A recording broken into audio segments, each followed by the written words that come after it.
the whole meeting for October 7th, 2025. Bienvenue à notre réunion de conseil pour le 7 octobre. We'll open this evening with the land acknowledgement provided by Councillor and Deputy Mayor Jamie Resto, please. As we meet here today, I would like to take a moment to recognize the importance of the land on which we are gathered.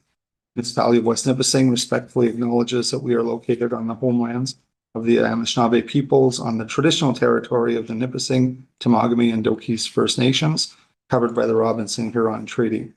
We honor and recognize their historical connection to the land and value their significant contributions in shaping and strengthening our communities. We do this to reaffirm our commitment and responsibility towards reconciliation and improving our understanding of local Indigenous peoples and their cultures. Okay, thank you very much, Councillor Resto. Number 10 on the agenda, declarations of pecuniary interest. Councillor Resto. I have a conflict of interest with 6.4.6, approving the discretionary grant and fee waiver request. A member of the West Nipissing General Hospital Foundation. Okay, and have you filed the appropriate paperwork, Madam Clerk? I just did. There you go. Okay. Perfect. So that's good. We have that on record. Next, no addendums this evening, Madam Clerk. Okay, so 3.2, please. It is moved by Councillor Restoul and seconded by Councillor Larrabee.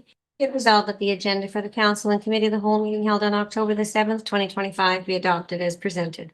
Okay, questions or comments? All in favor? That's carried. Thank you. We'll move to number 4, which is delegations and petitions. This evening, we're pleased to welcome No More Tears West Nipissing Society to give a delegation on the current and recent activities and presenting to us this evening is Ms. Kim Kiefer and Ms. Delia. Welcome. Thank you.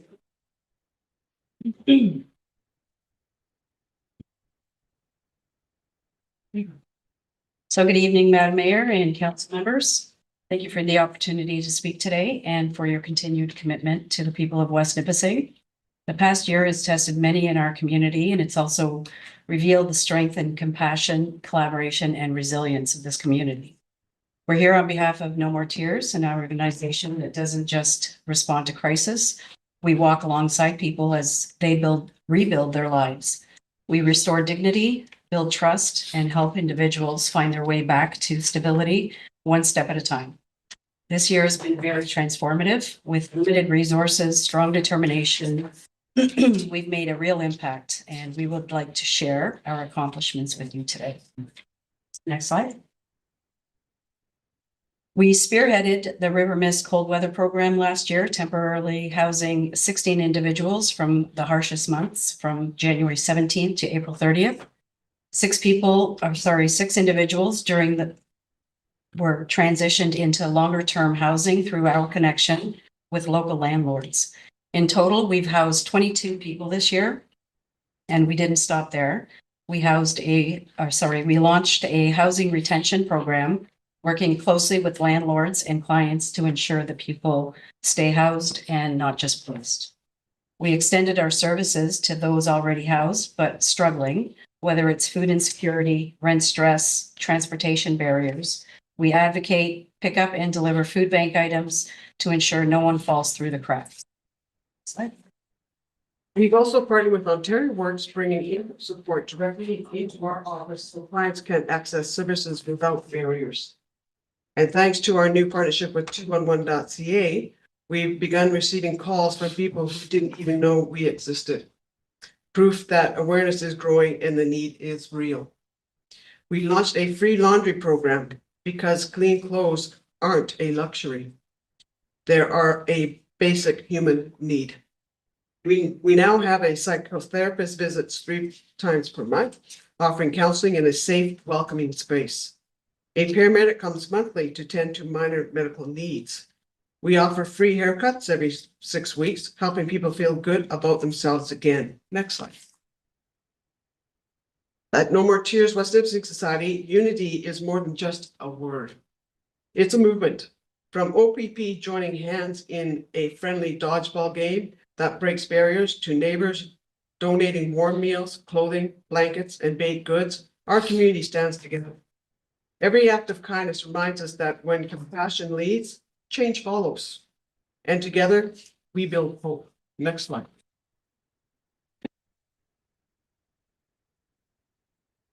When dozens of tenants, mostly seniors, on John, King, and Queen Street faced cash for keys, eviction notices, no more tears, alongside Nippy, took action.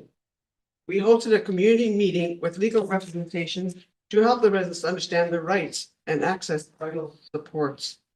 As of October the 6th, Carol, the tenant who brought this to light, called to tell us that the landlords backed off the tribunal. Carol and her neighbors are now keeping their homes. A true community victory, just another service No More Tear provides to help with housing retention. Next slide, Debbie. We've advocated endlessly to get people into Monmouth Recovery and other recovery facilities. 6 individuals have completed detox, 3 completed rehab, and they continue to do well. We continue to support them post-program because healing doesn't end at the end of when the paperwork does. Next slide. We've reconnected families, facilitating reunions, child visitations, and safe spaces for phone calls. These moments remind people that they are not alone, that healing includes rebuilding relationships. Next slide. We've launched a peer support program made up of individuals with lived experience of homelessness. Their voices guide our work, helping us shape services that truly meet the needs we don't always have. We supported individuals in gaining employment, providing transportation, nutritious meals, and ongoing encouragement. We continue to hold twice a month community soup kitchen, providing not only a meal, but socialization, community, and unity with others. Next slide. I'd like to pause here to acknowledge something important.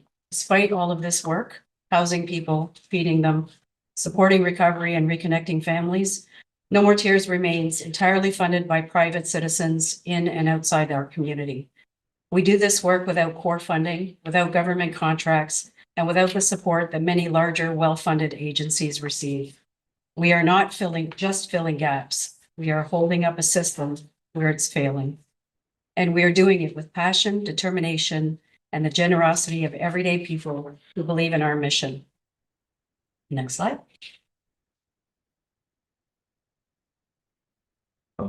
One back. Can I miss one? One back. Sorry. We'd like to talk to you about your grant in action.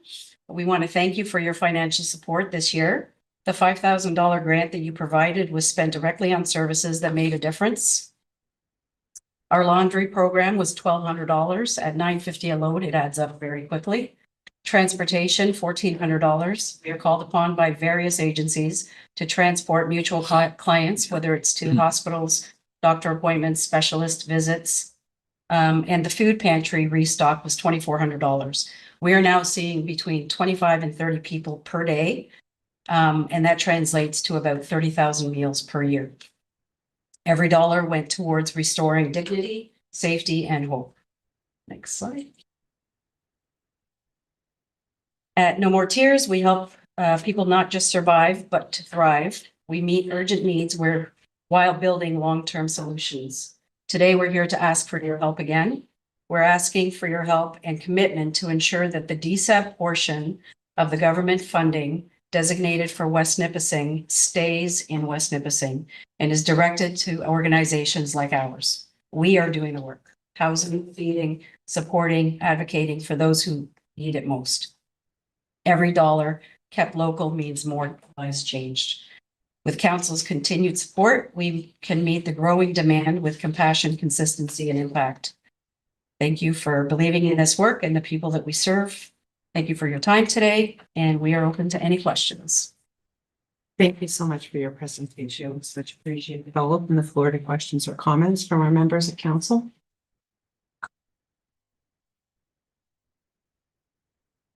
Councillor Larrabee. Thank you, here's through you. You did mention how many meals you serve, but I couldn't get the number. So we serve 30,000 plus per year. With, 30,000 meals. yes, we serve breakfast and lunch, and there's 25 to 30 people per day. That's based on 5 days a week. And that doesn't include our soup kitchen. Some days we stay a little bit later, so we might give them dinner. And on Fridays, we give them a food pack so that they can take home for the weekend if we're not there. And it's got 2,000 calories so that they can have something to eat over the weekend. Thank you. Thank you. Other members, Councilor Cavalry? Thank you, Ma'am. Just a comment. I just dropped in a couple of times. See you guys, I should go more often, but for volunteers, it's unreal the work that you do. Thank you. Thank you. We love what we do. Other, Councilor Restool? For you, Madam Mayor, just want to say thanks for the presentation, and I know I represent our municipality at DSAB, and we have regular discussions there at board meetings. I know you've been there to present as well in the past, and just to share with you, I do my best to advocate for keeping as much services as we can local here, and to, and I always say this respectfully at the table there, not to make sure that we're not moving into a North Bay centric model where everything's in the city. So trying, I know through discussions with their leadership and through board members there, that they're very open to that idea. We've had opportunities to, provide services and look at other opportunities to work together. So I think there's good inroads being made there, and we'll continue to work. And I appreciate your comment as well with helping individuals who've been through, detox or different programs like that, because like you say, it doesn't end when you walk out the door of whether it be a 28-day program or wherever it might be.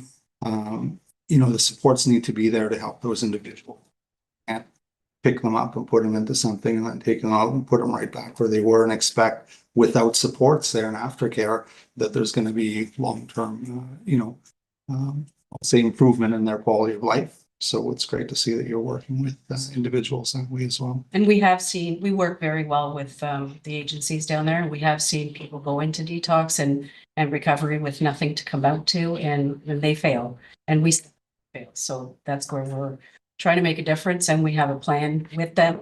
And we have a plan while they're in there, and then we have a plan when they come out. So, and I appreciate everything you do for us. Yes, thank you very much. Thank you. Others? Okay, I'll close. I'd just like to say, as you know, I do come and visit you and have some good discussions about the work you're doing at your hub. I had the pleasure of participating in the dodgeball tournament on Team OPP, and we had a really great day, and it did make a huge difference. I just relayed to you as we were walking down the street tonight. I saw one of your clients who I met at the dodgeball game, and we had shared a friendly hello and friendly greeting. The transformation that I've seen in the work that you're doing over the last 12 to 18 months is really spectacular. And the organization and the way it's being run is really exemplary. And I commend you and all of the volunteers for the important work that you're doing. I'd also just really like to recognize our wonderful community because I follow you on Facebook and I see the donations and the baked goods and the offers of help and the way the community has stepped up to support your organization work that you do. I do have to give a shout out to the residents who stand behind you. Jamie and I continue to have discussions and we've had the discussion about what your needs are and where you'd like to see yourself in the next 12 to 24 months. We'll be continuing to work to make sure that services like yours remain available in this community. So thank you very much for the time today. Please do keep in mind that budget season is upon us and we are taking the applications for discretionary grants for budget consideration right now. So I would encourage you to get that in. Oh, it is. Okay, so thank you again so much. I do appreciate you coming and I will see you tomorrow at lunch. I will just say that your every 2 weeks soup kitchen is tomorrow at Our Lady of Soros Church starting at 11:30. 11:30. And we are having, what are we having for lunch tomorrow? And we've invited everyone, so. Oh, yes, it's welcome a to come. Thanksgiving, so turkey lunch tomorrow, so that's the next event up, so. And Floral Soup Kitchen is open to everyone in the community as a thank you for all the support that we've received. Wonderful, thank you so much. So much. Thank you very much. Thank you.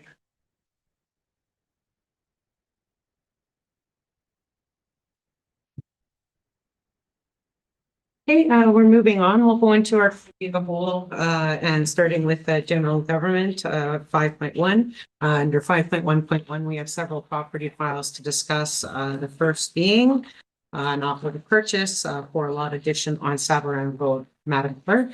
Thank you, Madam Mayor. And I found out before the meeting that the map that I intended to include with this one, I didn't. So I will share the screen so that you can see what the property looks like. This is a road allowance that was set out on an old plan of subdivision, one of the original plans of subdivision in Sturgeon Falls. And you'll see there was some fairly large blocks, and then there's these series of road allowances that were set out that were obviously based on the terrain. They were never opened because that is a big rock escarpment basically that runs behind Cache Bay Road. So the individual who owns the property, sorry, I did not mean to do that, outlined in blue, is looking to acquire the road allowance to the west of his property. West or east? West. West. I can't see. I don't have my glasses. I'm sorry. The road allowance, it's the long strip that runs from Savarin Road all the way down. This one here. Okay. This I'm going. this one Oh, here. okay. This is another lot. This is the long skinny piece that runs along the, oops, darn thing. That's the whole thing. Yes, well, that's what he's asking for. In my recommendation, I did indicate that if council was amenable to closing up this road allowance, that we only convey the portion that aligns to the lower boundary of the individual's property. It is a road allowance, albeit unmaintained, so it will have to go through the process to be closed as set out in our bylaw.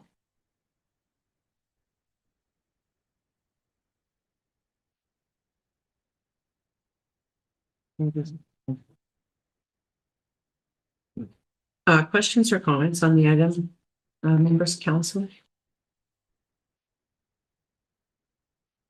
I'm sorry, Madam Clerk, you referenced a staff report, but the staff report is not in the agenda. It's just a summary sheet. That's not it. That's Champagne. Then I am terribly apologetic that it did not, for some reason, get attached. My Is no, it should have been the first item. I was unaware it either. Is there a rush on this for any particular reason on the part of the No, property he has owner? been waiting a little while because we've been a little bit backed up, but I'm sure it can wait till the beginning of November. Beginning of November, because we do planning first. It's not planning, it's Oh, the general general government. government. Could we do it next meeting? Sure. Yeah, because if I would open the floor just because the information that I think that we would like to see is not in the agenda package, I would open the floor for motion to adjourn to the next meeting. Defer, what did I say? Oh, sorry, defer. I'm sorry. Oh, wouldn't that be nice? Okay. As long as it's written, yeah. Is there consensus just to move that to the next meeting so we can discuss it properly with the staff? Guys are really making me fish. Yes, yes, that's fine. Thank you. Okay. So I will deal with that one on the next meeting. Sorry about that. I'm sorry, I wish I'd been told that it wasn't there. Hey, 5.1.1.2, Champagne Road, and there is a full summary sheet and report on that one.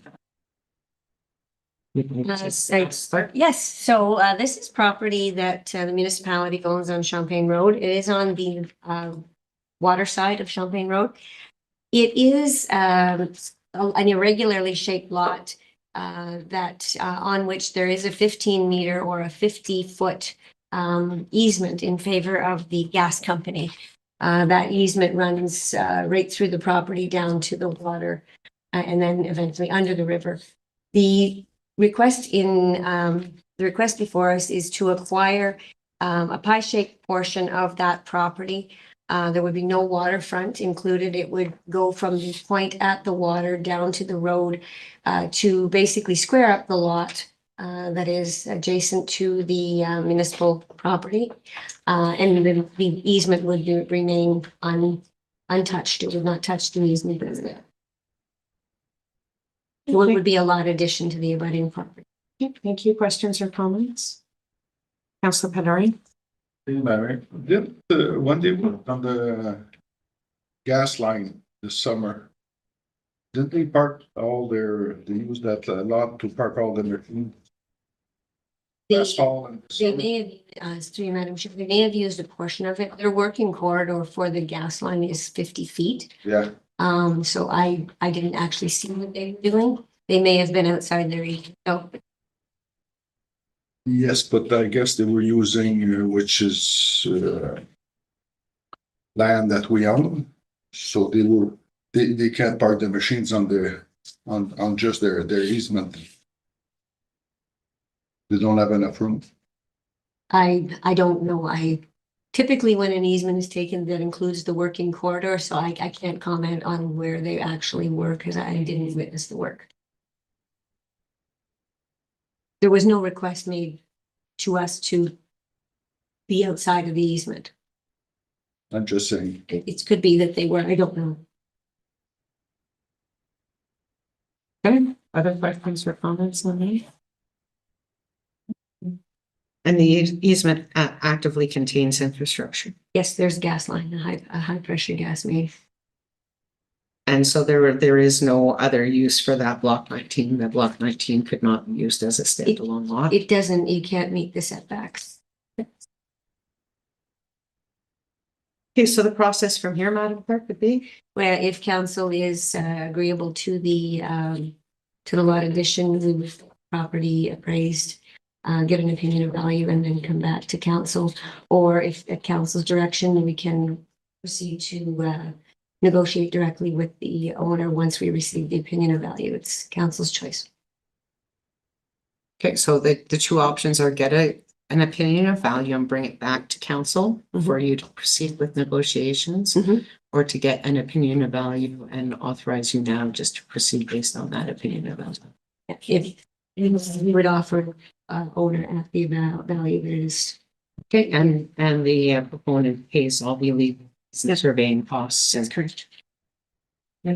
So there's two options. Would you like to see it come back before with a, to be updated on what the opinion of value is before? Because we would then need to declare it surplus out. We still need to declare it. We want to do that at the same time. I would say get the opinion of value and then come back and. Sure. Does that sound fair? But everybody is generally in favor of proceeding according to policy. Okay, Perfect. Thank you. thank you. So you'll get opinion of value and come back and say again. Thank you. 5.1.1.3, Demerson Riverfront Disposition Strategy. Thank you, Madam Chair, council had requested that we return with an outline of what a request for proposal would look like. So included in your package is a summary of the points that would be addressed in a request for proposal for the development of this property. I'm just seeking direction on if council has any other items they'd want to be included, or whether we proceed and get a document prepared and, excuse me, with a view of getting it issued. Okay, questions or comments?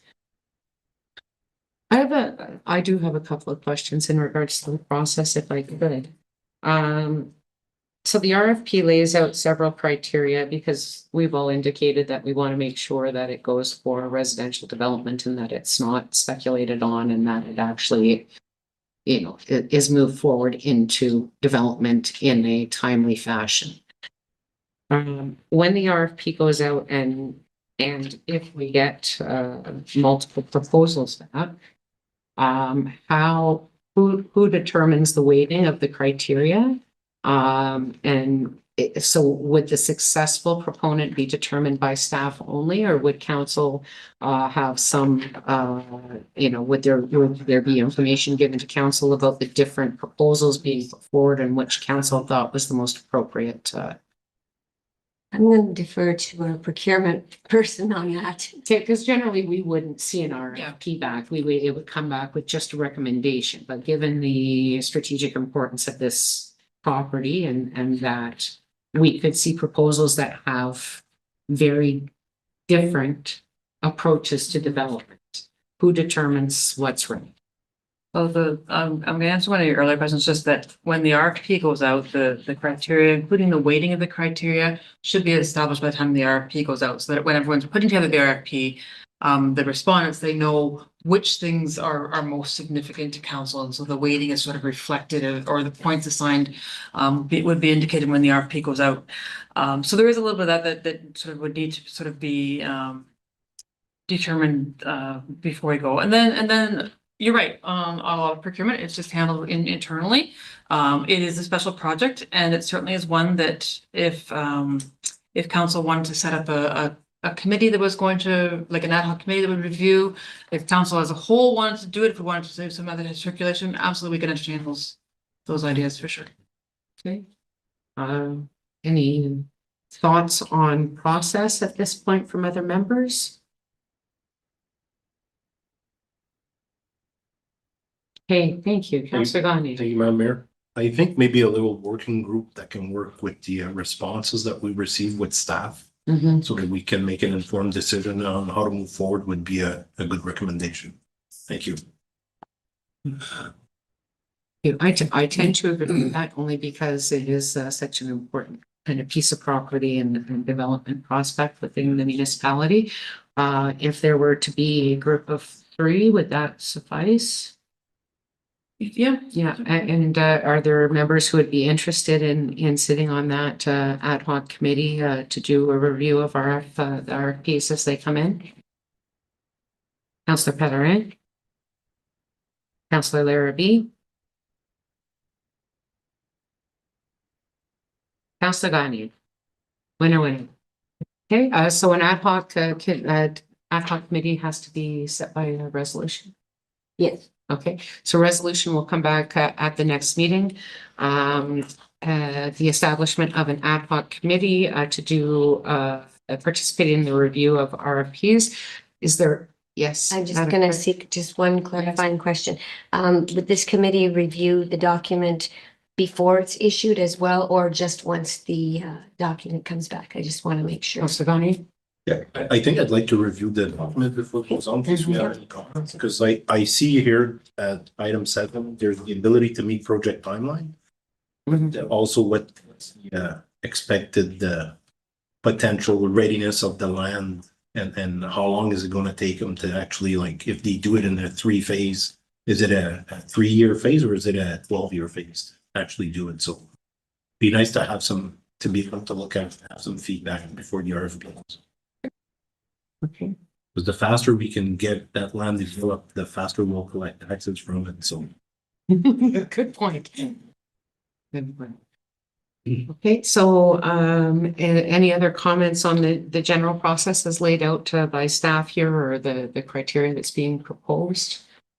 Okay, so with that, we'll have a resolution next meeting to set up that ad hoc committee and we'll move forward as per the memo provided by staff and with feedback from the members of council step forward for that. Any other comments before I close that subject? Thank you. Okay, great. 5.1.4, please, Tomiko Road. Thank you, Madam Chair. We're back to the Crystal Falls property on Tomico Road. Memo indicates council has determined that the fire hall be decommissioned, so that's off the table. So now we're back to whether or not council wants to declare this property surplus and proceed with disposition. In this case, I would recommend that we either tender it ourselves or obtain the services of a real estate agent. I think this is a property that has, there'll be a great deal of interest and has some value, so I think we should proceed in that regard. If council wishes to declare it surplus and dispose of it.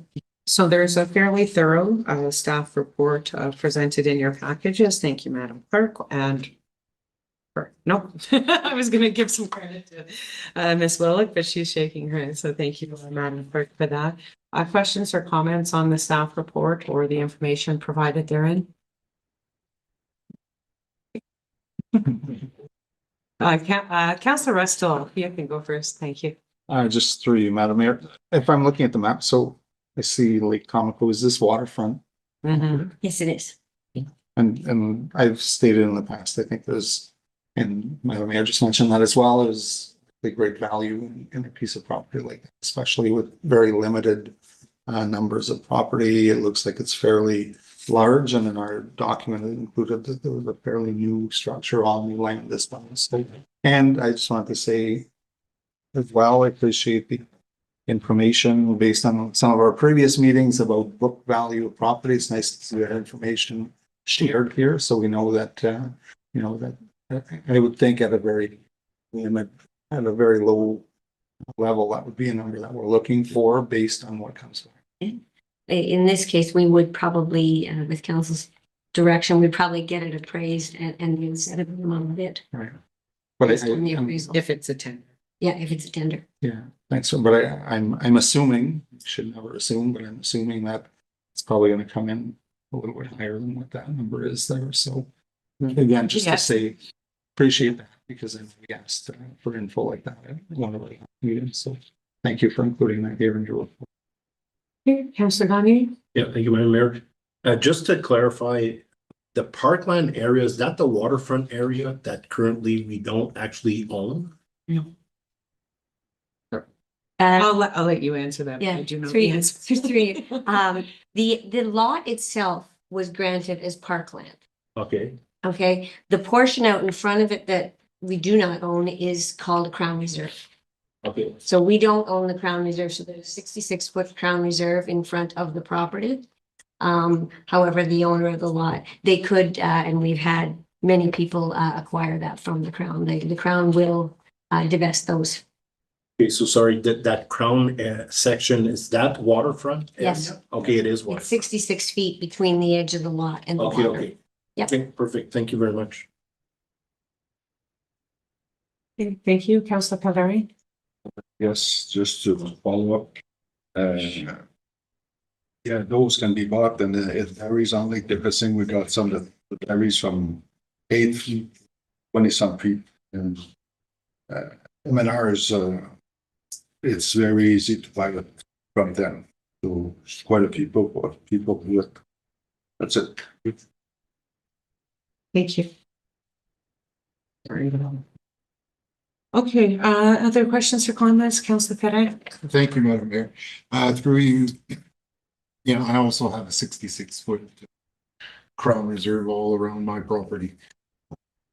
And it is easy to buy, but it's M&R don't no longer give them away for very little of its market value now. But nobody can do anything with it, so most people don't bother. Could this I just have two questions. Could this be divided into? Through Madam Chair, it doesn't meet the criteria. It's not big enough to meet our waterfront lot area standards. Good.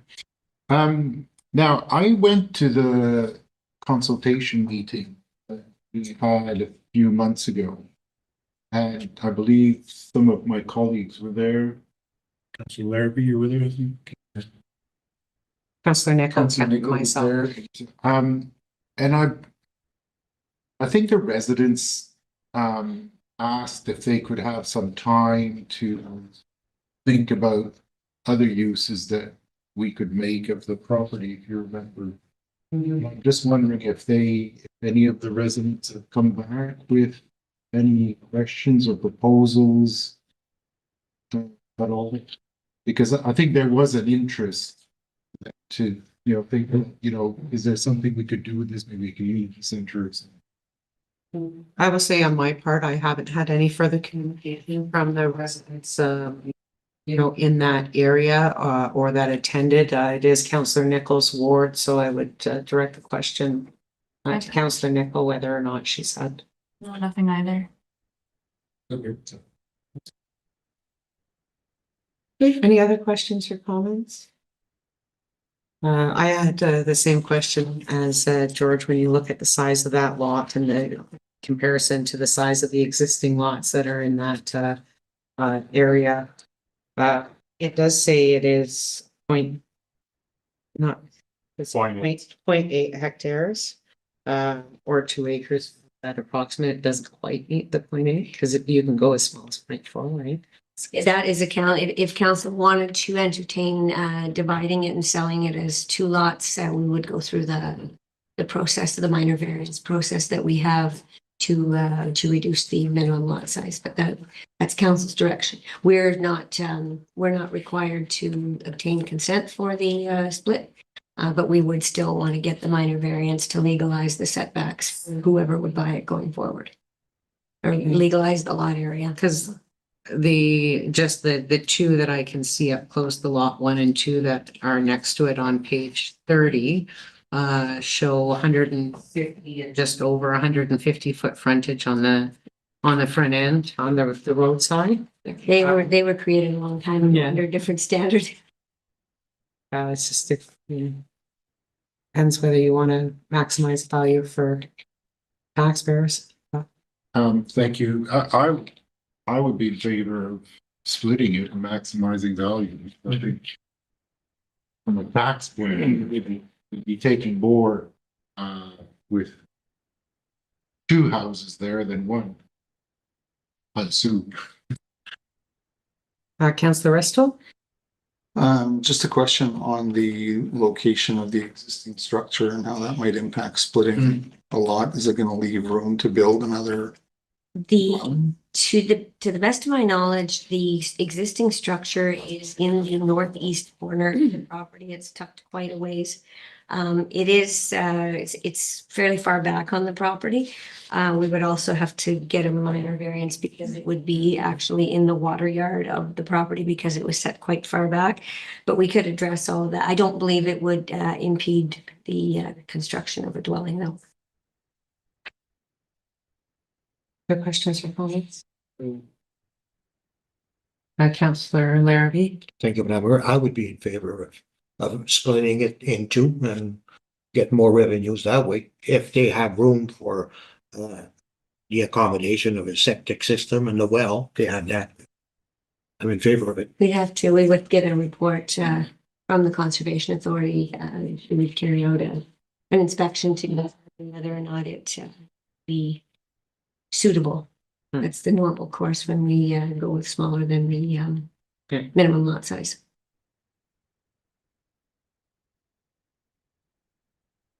Other questions or comments? It's, you know, it would be smaller than I generally like to see. It's very consistent with the rest of the neighborhood though. I guess I would put that forward as members council that in favor of exploring whether or not it can be split into two lots to maximize. And then you would have a report out as to whether it's possible and what the procedure process would be. That. Okay, show of hands quickly, please. Okay. Thank you. Just with that, I just want to confirm that council is amenable to declaring it surplus. Sorry. Council is amenable to declaring this property surplus the municipality's needs, yes? Yes. Good. Okay, and once Resolution for that. once we know what can be done as far as the lot sizes, then we can determine whether it'll be by tender, or whether it'll be through a real estate agent. And with that, we would obtain, if the split were to take place, we would obtain the appraisal based on two lots.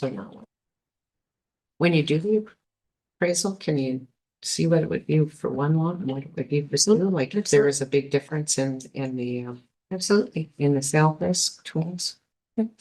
Thank you, Councilor Pattern. So are we going to get an evaluation or an appraisal or? Madam Clerk is will you come next to declare surplus and Yes. then? Okay, so next meeting, there'll be a resolution by which we declare the property surplus. Then she will look into whether or not it is possible, even by lot size, because it says 0.8 or right now, but if it's 0.79, then we can't do it. Do you know what I That's mean? correct, yes. So there are limitations given the lot size because our official plan does read that no matter what, we cannot make a lot smaller than 0.4 hectares. So if the lot is actually 0.78 hectares right now, it is not going to be possible, like by any means, to split it. So there are those kinds of considerations, right? The only caveat is that if the person were to acquire that 66-foot road allowance, it would, Then it would bring it it over. would Yeah. increase the lot area. So then she'll come back with it, sorry, Councilor Paladin, she'll come back with, Madam Clerk will come back with a report on whether or not the lot can be split into two, and, we'll And go from there. yeah, I believe. Yeah. Councilor Paladin? You might make, wasn't it 0.4 of an acre? No, It's 1 acre. Point One four, acre. 0.4 hectares, 1 acre. 100 by 100. I thought. No, it's one acre is the minimum lot size according to the official plan of any shoreline residential property. But if you could prove by. No, there is no. I always thought it was 0.4 because. No, it's 0.4 hectare. Yeah, I know what you mean. Yeah, Okay. no, but it's 0.4 hectare, 1 acre, and there is no possibility to go under that by any means. I found my marching orders. I'm good. Okay, Thank you. Okay, and then item 5.1.1.5, which is parking on, and it's not 805, it's 539. Sorry, my bad. 539A in River Valley. And there is a staff report on page 22, along with a copy of an email that I received from the regional regional director for Northeast Operations from MTO. So Councillor Larrabee had identified some issues with the road construction done on 539A through the village of River Valley. That what was formerly closed ditching was left open and is impacting parking. I had a conversation with MTO just prior to the delegation, which we usually do just to go over the details of what we're going to be talking about when we see the Minister of Parliamentary Assistant. We had the delegation and then we had some follow-up discussions. So they were aware of the impacts that the new design had on businesses, and they have come back with a willingness to find solutions to that, which I'm very happy about, but there are some additional barriers, shall we say. And would you like me to pass that to you for more information or to Ms. Henning? Basically, I wasn't at the, you were at the delegation. I was. So basically, what the ministry would be entertaining, they would entertain a culvert to get across the new ditch that they prepared. If the municipality were able to obtain access to the abandoned rail bed that lies on the other side of the ditch. As council's aware, the municipality has been in discussions with the railway for a number of years. However, recently those discussions have stalled based on some concerns about liability, especially as it relates to bridges. But to seeking direction as to whether council would want us to reach out to CP to see if they would be interested in CN, sorry about that, would be interested in divesting of either just that portion or entering into some sort of lease or license agreement to facilitate parking over there. Questions or comments? Councillor Bonnie? Totally had a sound. By a split second. Councillor Larrabee? Thank you, Mayor. Yeah, we had success at the AMO for, like the mayor just explained. But it is creating, if for the ones that do go through River Valley and stop at the businesses, you're gonna realize that there is a problem with the situation, the way they left it there. They did a great job on the highway, perfect from Warren to River Valley, it's just beautiful. The problem is the parking on the side of the street gets open. And there you cannot even push to the side. I got pictures.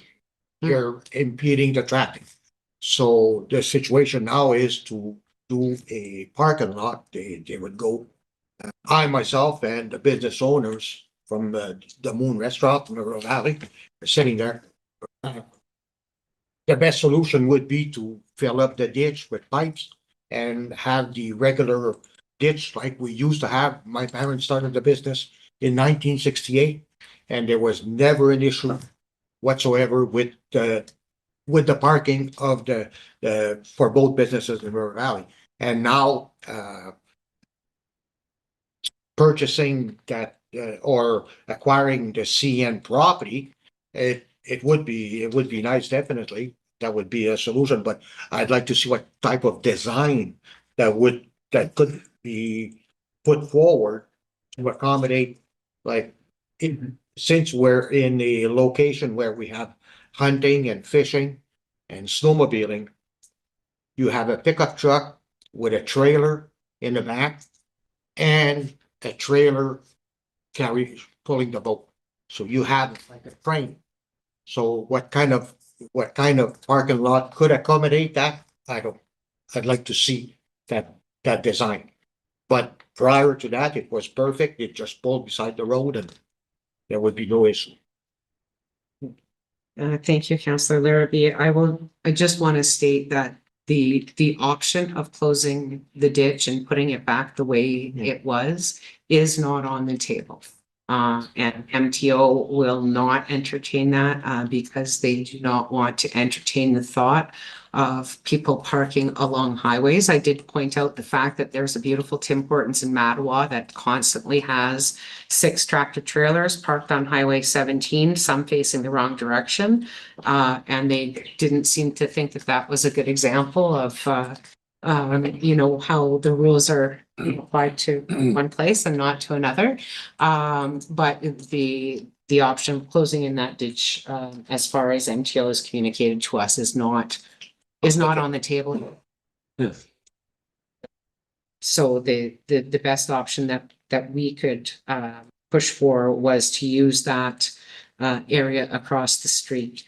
I will say in the email that that is in your package that was sent to me, he does say appropriate entrance and exit. And when I look at the mapping, I would, if that were the case and we were going to get 2 culverts, one for an in and one for an out, to me, the best thing to do would be to place those entrance and exit directly across from the businesses that are being impacted. So, there's the restaurant and then there's the store and the gas station and everything. And I'm sure that those are details that we could work out. There are, I think, from what I understand, and Ms. Ann can correct me, but there are some, even if we were to acquire the property, there need to be a little bit of work as far as gravel and base work brought in to be able to bring that area up to standard.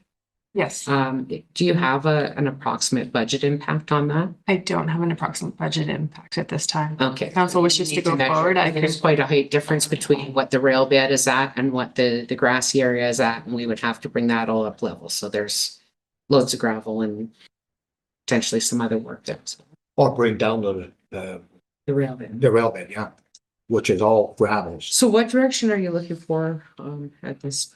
Sorry, Councillor Gagne, I'm sorry, you had a Yeah. question. Yeah, I just had a question just for clarification. So the grass portion is owned by CN? Yeah. And the rail bed obviously is owned by CN? That is correct. Okay, thank you, Mayor.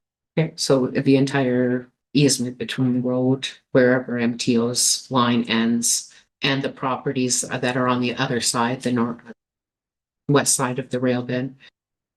that's all a CN Yeah, easement, it's 100%. yeah. Okay, so the question is whether we'd like staff to pursue the acquisition or either acquisition of property that would be appropriate for that. Or lease agreement that's defined.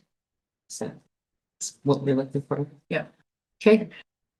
Are we pre-voting or would you like to ask a question? Pre-voting. Mm. Okay, so, question? Yeah. Okay, Councillor Resto. Just through you, Madam Mayor, I support that. I think it's, especially in smaller communities like that in the municipality, it's important to help businesses when we can and advocate for them and then try to move things in a good direction. Just want to be, I don't know what, cautious, I guess, to looking ahead. I know we're probably looking at a small portion of that rail bed right now, but for longer term planning, I think it would fit great if in the future we can acquire longer stretches of that. If it's a parking lot we're putting in there, because then it's opportunity for those who are using that corridor there, Mhm. whether it be skidoos or four-wheelers or walking path or bikes, to also park there and access the services as well. So I just want to make sure that we do it right and keep that option open as well for future development of that border. Could we make the suggestion now that the discussions with CT? Yeah. CN, sorry. The discussions with CN would look at the entire stretch between Nadon and Saint Joseph. Like there's that whole stretch from where the River Valley entrance is to Yes. just beyond the restaurant where it curves around and then goes by the church. So could we look at that whole stretch within the village? Yes. Councillor St. Louis? Sorry, just to clarify, I thought that's what we were talking about, right where the sign is for River Yeah. Valley and where the Franco. Well, I just wanted to be clear that it's not just the bits in front of the businesses. 'cause No, the no. Businesses are Yeah. on the north end really of that Yeah. stretch, so I just want to be clear So that it's I'm from interested in the, First Street to. Yeah.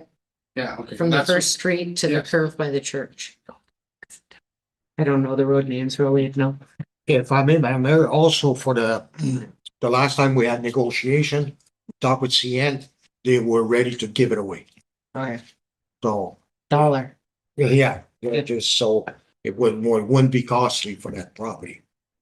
Thank you. So is that clear? Do you need a resolution at next meeting just to? I'll bring back a resolution just to make sure that we're clear. So just for clarification, Yes. council is, we can reach out, once we pass the resolution, we can reach out to students if they would be interested in divesting or Mhm. Or- because that portion is still beneficially owned by Trans-Canada Trail. So there would have to be either a transfer of the beneficial ownership or some sort of agreement. Okay, 3 ways that we. sure. Yeah. Okay, so resolution next meeting that for staff to take the appropriate actions. Perfect. Okay, any other information required before we close that? Any other questions or comments from council? Is everybody in favor of that approach? Okay, thank you. That's. Okay,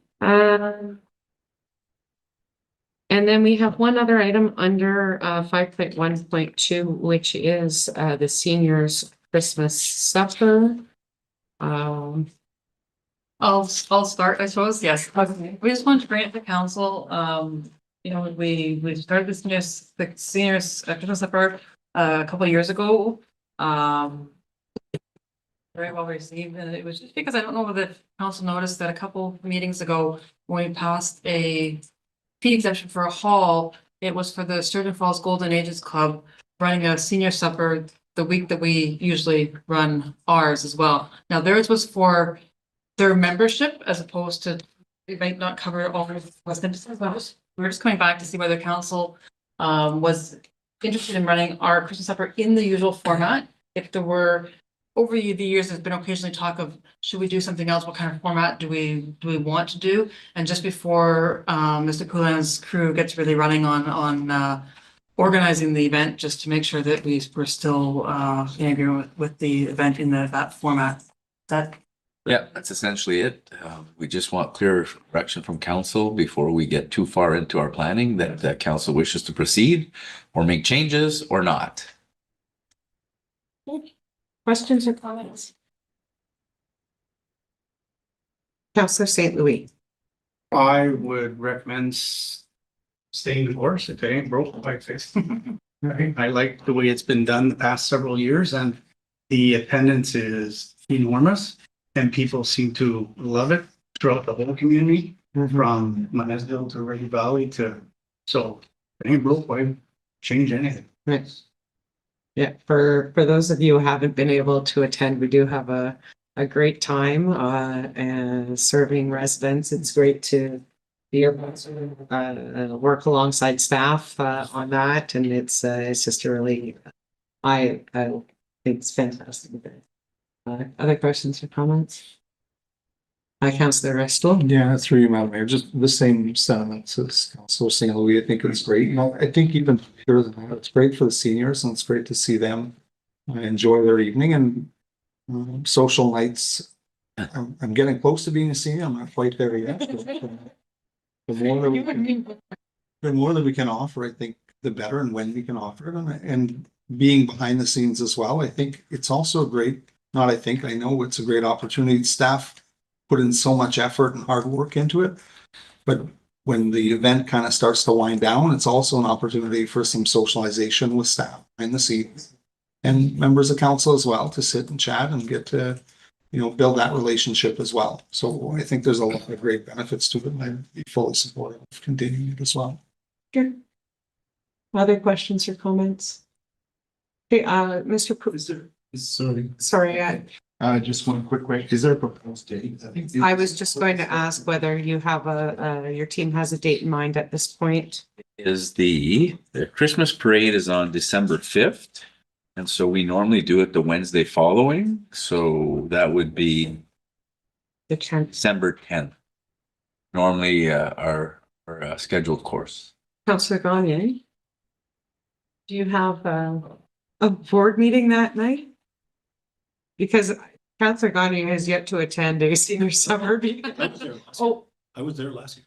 were you? Yeah. Late? Yeah. No, I was Oh, third one. sorry, I shouldn't put him on the spot like that, but you usually have you've had work conflict for that in the past, and I just Really enjoyed it, so I think I'll take care of business. Yeah. Okay. Thank you. The only thing, I'm when it, December 9th rings a bell. I think that's when the Sturgeon Falls Seniors Club, are they doing theirs on the 9th, or was that the Saturday? Saturday. So it's the 6th. Okay, got the number reversed. okay, and it's usually a Wednesday we do it? Correct. Not a Thursday? No, Wednesday. So with that being said, I'd just like to see a show of hands that we'd like to proceed as per our usual route and do Wednesday, December 10th for the senior supper as we've done in the. Okay, so that's it's clear direction for you, Mr. Poulet. Perfect. Oh.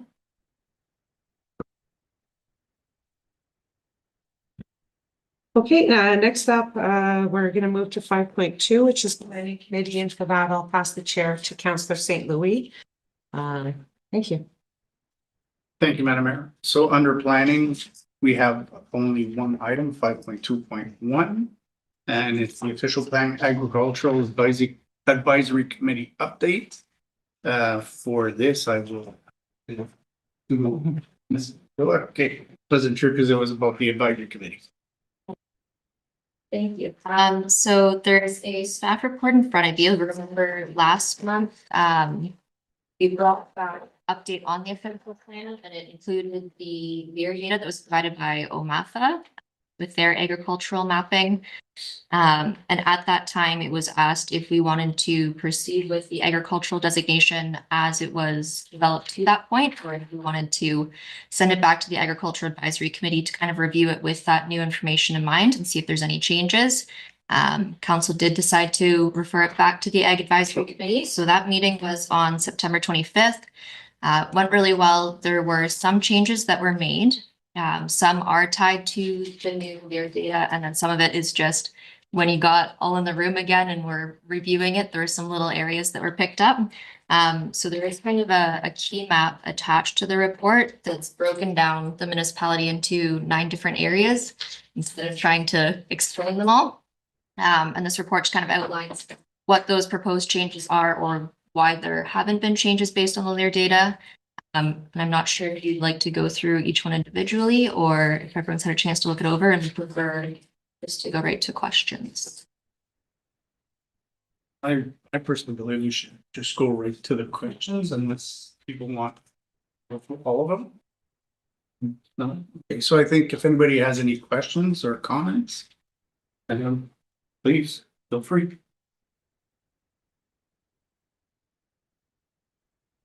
Mayor? Thank you, Councillor St. Louis, through you, and it's really just more of a comment. I was unable to attend the meeting, but I know Councillor Ferran was there, so I'm sure he'll speak a little bit, but I would just like to express that the members that we have on the Agricultural Advisory Committee are very well versed, not only in agricultural policy, but also know these lands inside and out as far as what's been tile drained, where there's been investment, and therefore I have confidence in the recommendations put forward by the committee that they've been well thought out and based on good agricultural practice. Thank you. Anyone else? Oh, well, I looked the first time. Let's say Mr. Chair. Yeah, I'd just like to echo what Madam Mayor said. I was also at that meeting and we did, as you mentioned, we did pick up on things that we may have missed when we did this during the summer. And and you're right, we have some members of the, well, almost all of them, I would say, except me, have a real in-depth knowledge of the land, our agricultural lands in West Nipissing. So I'm totally aware of the changes. And also I just want to thank Will for doing all this work so quickly. Because there's a lot of work in bringing this to. Thanks. Thank you. Anybody else? All right. So are we looking for to bring him back? Sure. Oh, sorry. Go ahead. Okay. Yes, if I can get direction on if we are good to proceed with the changes that are recommended by the Ag Committee. In that case, we would be moving to the next step, which would be that special statutory council meeting. So starting to get the notification circulated. Remember? Sorry, the meeting where this was sent back to the Agriculture Advisory Committee, there was the official plan document was being presented with changes that came out of our meeting in regards to that. So there were some changes in regards to private roads. I think there was some other minor changes. And when this came up, we did not actually have an opportunity to look at the document with the changes because as soon as the agricultural and the Lear data thing came up, it got referred to Agricultural Advisory Committee, and there was no opportunity at that time to actually do a review of the changes because there were some concerns specifically around private roads, that there were inconsistencies in different parts of the policy. And so none of that has actually been looked at by council because as soon as the ag data came up, it went away. So I would actually prefer to see that initial report that you had, and I don't know how long ago, maybe 2 months ago. The last report that brought The up. last report that had the changes from the special meeting with the private roads issues and stuff like that. I'd like to see that document actually come back to us because we never had an opportunity to discuss that document. It just went away as soon as the ag data came up. So we can do that at the next, could we do that at the next meeting? That would be my request, Mr. Chair. Okay. So on the first item that we spoke about, is everybody okay with moving forward and giving direction to staff to move forward to the next steps for the agricultural Assessment. Yeah, yeah. Yeah. All in favor? Okay. And we will bring back, Just the main- the main document with the changes that came out of our discussion, if we could, please.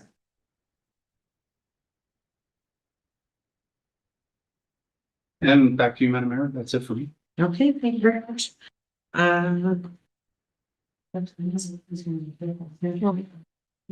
Thirty-nine. Okay, good. Okay, we'll move on to 5.3, which is the water and sewer committee, and I'll pass the floor to Chair Councilor Pettis. Madam Mayor, I guess I'll pass it on to Ms. Enix. So rather than bore you with every pump and valve update that we've done so far this year, I'm just gonna stick to the highlights of the larger jobs that we've completed. And if you have any questions, feel free to ask. So some of our bigger jobs that we've completed so far this year, the Muffin Monster for the Sturgeon Falls wastewater treatment plant was purchased and installed. That one actually came in 29,000 under budget, so that was nice.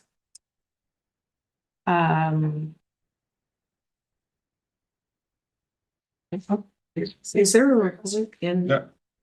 No, there was not a report for this one. Yes, sorry. The Verner Water Tower. The refurbishment was completed in July. So that was repairs to the inside of the tank and replacement of the mixer. That project was completed and that one came in about $80,000 in the budget as well. So that's some good news there. What was the total budget? The total budget on that one was $280,000. We got all that info for next meeting. Yes, Madam Mayor? Yeah, I would. Sorry, when Q3 reports come back to you, you'll get the full financial update of the capital. We can do this one as a standalone, but it's probably the report is probably gonna be about the same time that you get the Q3. I think that Ms. Henning was sort of giving an update on the fact that the Q2 showed so much money unspent and just what the projects are done. So if we can let us the status of the projects and then yes, the financial update with all the details will come back to council. Yes, Madam Mayor? When are we expecting to get the Q3 variances? Usually the first meeting of November. Okay. Thank you. Yes, Mr. Gagne? Thank you. What was why was there a cost saving of 29K for the first project? What was the saving affiliated to? For the first project Yeah. or Muffin Monster. the Muffin Monster, put it to, when it came in. Or Under, just below budget? Yeah. And for the water, Howell and Luna? yep, same, it went to tender and it came in under. But just- budget. And then there wasn't, there was no change orders or, things that brought it over budget during construction, so. Oh, I love it. Thank you. Always nice when that happens. Okay. Thank you, Mr. Chair. Thank you. So would you like me to continue? Yes. Sure, okay. So, the Verner Water Treatment Plant, there was a UV lamps, are being replaced as part of our preventative maintenance. Also one of the, things that we're working on in Verner is boreholes along the CPR rail line between the CPR and the highway for the eventual line to run the water to Verner. So that's an ongoing project that we have. Some of the bigger projects that you'll see here in town, King Street and John Street are getting close to being wrapped up. Those are both water sewer projects. And we have some design work ongoing as well for water sewer work on Church Street and Burgo Street, and the Burgo Street is funded under the Hughes funding. So those are the highlights, and if you would like me to provide a report to go with the financial for the next meeting, I can certainly do that. Yes, please. Is there any more work done on the agreement with the city, or is it CN, CPR? Sorry, Councilor Pellerin, do we put that into the next item? Because right now we're talking about the water and capital update, like what was actually in the approved capital for this year and where we are. The next item on the agenda is the Verner water situation, so it's just more appropriate to take that question into the next section if we could. Thank Okay, my second question, any updates on the roof and Yes. the switch plant? Yes, so we had our consultant doing an inspection and report of the inside of the tank and the roof integrity so that we could provide a more detailed RFQ. That report is expected to be ready in early November, and then we will be posting for the construction of that, the RFQ for construction, hopefully in late November or early December. Do you expecting to do the roof before Christmas? Well, we're expecting to tender it before Christmas, and yes. So that work could potentially be completed over the winter time. It's Okay, thank you. Councillor Resto.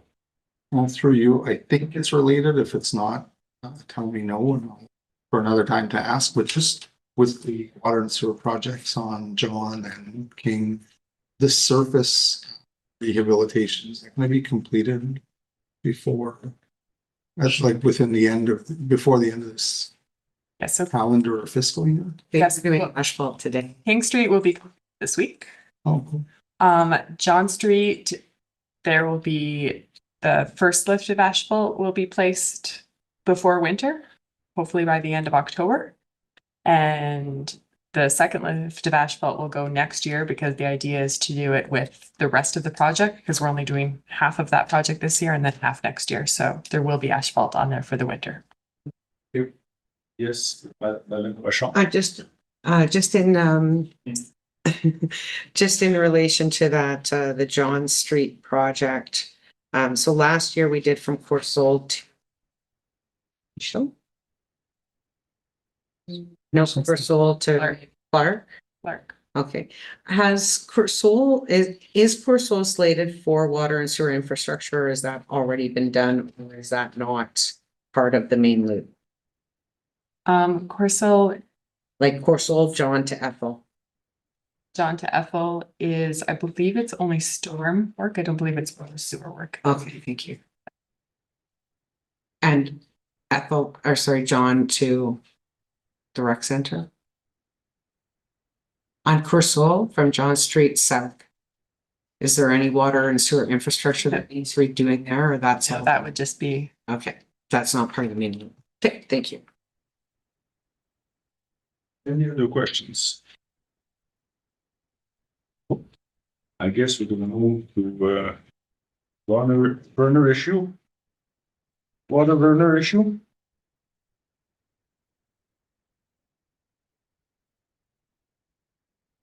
I guess pass it on to you again, Mrs. Jennings. so, Mr. Chair, I've prepared my report on, council had requested information on doing trials for filters. So basically my report provides some different options for how it could potentially work for installation and maintenance, and then some potential filter options. It's a bit tricky because we don't have kind of a lot of testing to show exactly what filters would be required. And when you talk to a lot of the clean water companies, they would want to go in and do in-home samples beforehand. Some of the less expensive filters, like the carbon filters, they don't filter out we have got oxidized and unoxidized manganese in our water. And they don't treat both of those. So like if council wanted to go with a less expensive filter, we're not certain that it would actually work for the home. So if you have any questions, and I can. I copied the Councillor Fagan. I brought a visual in. This is a filter, carbon filter that's been used in a fourplex in Vernon. This one lasted around 3 to 4 months. This replacement is $75. Got a smaller model that could be tested in a house, which is much cheaper. You can get that at the Home Hardware or Canadian Tire. I circulated, I don't know, did everybody get the pictures? I just got those today. We could move that to our friends down there. The staff has been doing a lot of work, I know, at the Vernon plant, trying all kinds of different chemicals. Lately, that's changed a bit, and they've been getting that stuff coming out at their tap, and it's so. I still am in favor of proposing that we do a trial of maybe, like we considered the last time, 5-6 houses. For sure, I wouldn't want to reverse osmosis for $10,000. That's not feasible. But the water softening system, I went to Home Hardware the other day. He pretty well assured me that it would work. It does a reverse wash every 3 days. And it's $11.99. So I know last time Councillor Gagne suggested that maybe we try one reverse osmosis and the rest. And I wasn't in favor because it was too expensive, but now I would support trying maybe one of those that the Home Hardware has at $11.99 and the rest carbon filters. And put a limit, I don't know, for maybe $10,000 or whatever. Check that out, try it out.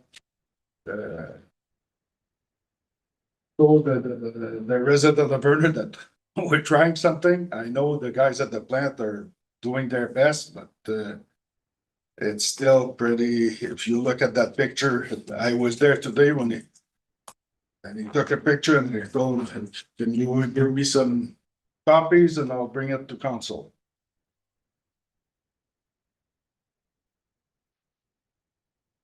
Any questions?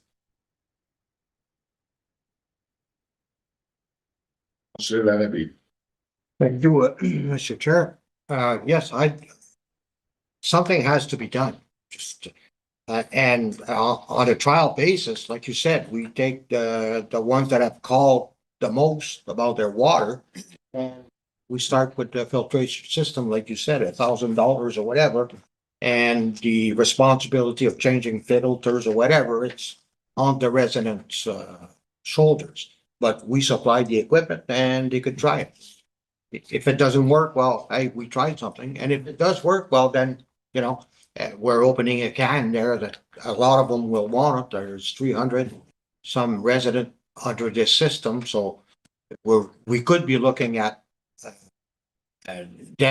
all of them asking for a system. But seeing this in this picture doesn't, it's not appealing at all. I wouldn't want that at home, and I'm sure no one there in Vernon wants it. So something needs to be done. That's all there is to it. Sure. Just to answer you, a lot of people have no problem whatsoever. Never have, This time never will. It just depends where you are in town, and I guess if you gotta have a dip in your pipe on your street, and it's very random, but it's a minority that has that big problem. So like you said, that's what I'd like to try.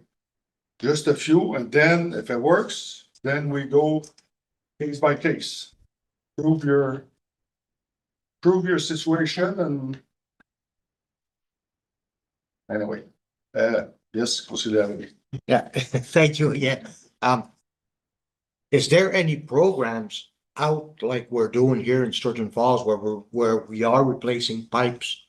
Water and sewer, and well, now the sewer is not an issue here, but for water, is there any program that we could apply for grants to replace? I know that eventually the water will come from Sturgeon Falls to feed there, but if that water will not remove the sagging and the pipes or nothing, so is there anything in the near future that a program that we could apply with the government to get some money to replace those pipes that are in questions?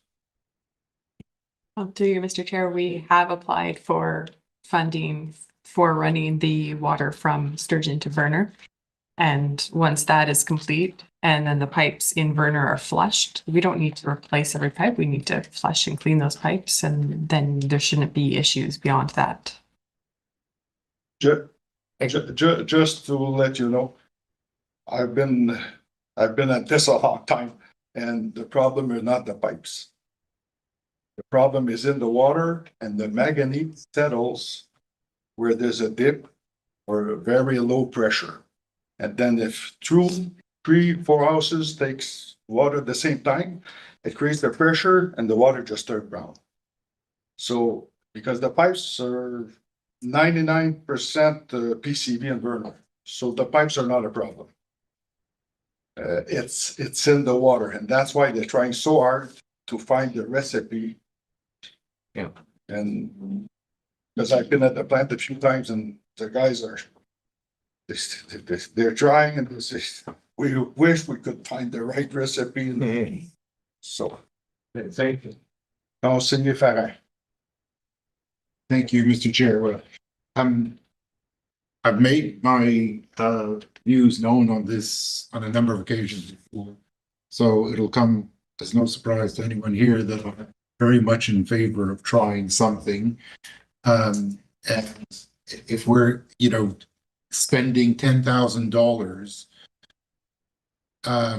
to try to resolve the problem in a few homes, compared to the potential cost that we're going to be faced when we can go ahead with the pipeline from Cache Bay to Verner, it's significant, and I think nobody would resent us spending $10,000 on a throw of the dice, so to speak, because if it does work and we're years, even if we get funding, we are years away from having a pipeline from Cache Bay to Verner. And probably very few of us will be around this table when it's finally finished. So this is our chance to try to do something now. Because I myself just can't turn my back and say we'll wait until we have a pipeline.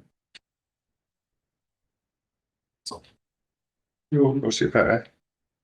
Conseiller Nichols. Thank you, through you, Mr. Chair. Ms. Henning, can you remind us how many houses did you have logged with the most complaints? It was around 6?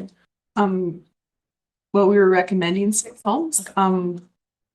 Throughout this entire year, I believe we've only received 7 complaints from 6 homes. And the prices are in this column are per household. Per household. I like the option of carbon filters because I think it'll be the most cost effective and we can quickly determine if it's going to fix the performance. That's what I'm recommending. Conseiller Nichols. Conseiller St-Louis. Thank you, Conseiller Farrin. if you're providing us with this filter here and you're telling us that this works on a fourplex, then I agree with Councillor Nicol that as opposed to going to the softening system or to the reverse osmosis and spend 10,000, 15, 20,000, let's start with the 4 homes or 5 homes, whatever that it is, with carbon filter, which if it's $500 or falls in between, then it's $2,000-3,000 that we're paying. And if it works, great, then we move from there and we'll see what we can do. However, I don't, again, I don't want to open something like we've discussed in the past where, you know, next thing you know, you've got 10, 15, 20 homes. Yes, I'm not saying it'd be all 300 homes, but if it's 4 or 5 right now, and then there's an additional 2, but it works for the 4 or 5, well, it's not bad. It's only $500 or whatnot, as opposed to $10,000. Thank you, Councillor Saint-Louis. Monsieur Farah? Just a quick question, clarification, because I know, I believe you're more, familiar with, the fourplex. Fourplex did have the problem, correct? And it was resolved with this? He didn't have a problem when he built. It was, the fourplex was brand new, so he put it in right away. But you can see the PEX pipe coming in. You can't see through it. It's now brown and black, and you see it coming out, going into the building. It's still clear. So obviously, it works, but it might not be one of the worst places in Verner. Like he's right on the middle of Principal, so probably more shit at the other end around Cartier Street. So but it does work because you could see it from the color of the pipes. Okay. Most the resto. Yeah, through you, Mr. Chair, just, I think in any situation where you're doing work and measure change, I'd be very interested in at least having a starting point testing to see what this looks like within the homes that are affected. And whether it be 6 months or a year from now, whatever time frame we look at, to go back again to see if there's measured change in terms of what these are providing. And, you know, it's a big issue. I'm not definitely saying it's not a big issue, but I guess in the information that was provided in the past, it sounded like it was more significant on a wider base within the community, and that there was issues with the water coming from the plant. I thought I heard tonight that that's not the case, and the majority of homes don't have issues. And it's a very small handful of homes that are dealing with this. And it's not to minimize it, but I said this before, and I'd mention it again. I'd be a Facebook target tonight, but if the water's okay coming from the plant, it's not a water issue. If there's pipes and there's certain areas, I said this last time we met, if this individual bought his own system and he's benefiting from it and his water's good and the cost is as minimal as we say it is for homeowners, I'm a little bit surprised that they haven't done this on their own in the past, to not have the brown water coming into their home. And if we're looking at $500 to fix an investment in a $200,000-400,000 home, it seems like pennies for an investment in your own property. I've said that before, I'll say it again. And if it's something the council wants to go ahead with, it's a collective decision, right? But I think the 2 things for me is we need something that we can measure over time to start to whatever. And there has to be we have to develop process. We can't just say we're going to go out tomorrow to Home Hardware and buy 6 things and install it. And I'd like to see something on paper to say, here's the process that we're going to undertake. Here's the homes we're going to identify. Here's the measurables that we're going to be looking for. Here's a unit we're going to be looking at. And have a solid process in place, aside from just, let's go buy a couple filters and see if it works. That's just my thoughts. So I guess my request is, can we get something like that in place? I don't want this to drag out for years. Obviously, it's been going long enough. But if we can get something in short order to say this is how we can approach this, if it's something that council wants to do. But I think measurables are important in this too. Okay, thank you, Councillor. Madame Rochon. Thank you. Through you, Mr. Chair. I very much agree with our deputy mayor, and I was sitting here having the same thoughts that I don't like the idea of us putting money into a program if we're not doing anything to measure its success. Figure out if it actually works. My question to our Director of Infrastructure prior to the meeting was in regards to the service requests for this year, because when we had the report in June, there were, at that time, was identified that the year to date, from January to June, there was a total of 5 service requests received by the municipality for issues around water in Verner. We're now at October 7th. And that number has risen to 7 from 6 households. So when you look at the fact that there are 330, give or take, users on the Verner water system, and we have 6 people, it's one of two things is going on. I would rather be putting our efforts into figuring out why these specific households are having this issue. It is a very, very small number. So we know on Cartier Street, it's bad. It could be going from one side pipe to another. We don't exactly know, but in my mind, there's something in the distribution system, because if 322 households in Verner are getting reliably clean water. Yes, you might have some slight discoloration once in a while if it's the middle of summer, if it's dry, just that, the other thing, but on the whole, they're getting what would be acceptable water quality. What is the difference in those 6 houses? If we're going to do a program like this, I agree with Councillor Restool that there needs to be measurement up front. There needs to be agreements with the test site houses that the municipality will be coming to do water testing on a regular basis, whatever the recommended is, whether it's once a month. And you know, if we're testing after the filter, that means that the homeowner would either have to provide that water sample or allow our staff to go and collect that water sample. So those things need to be in place. To just kind of throw money at the problem to appease it without using the program as a way to find the solution, I think is poor planning. So I think that's what I would say at this point. I'm not against doing the trial, but I think it has to be done in a way that gives us information to actually try to, it's not the long-term solution.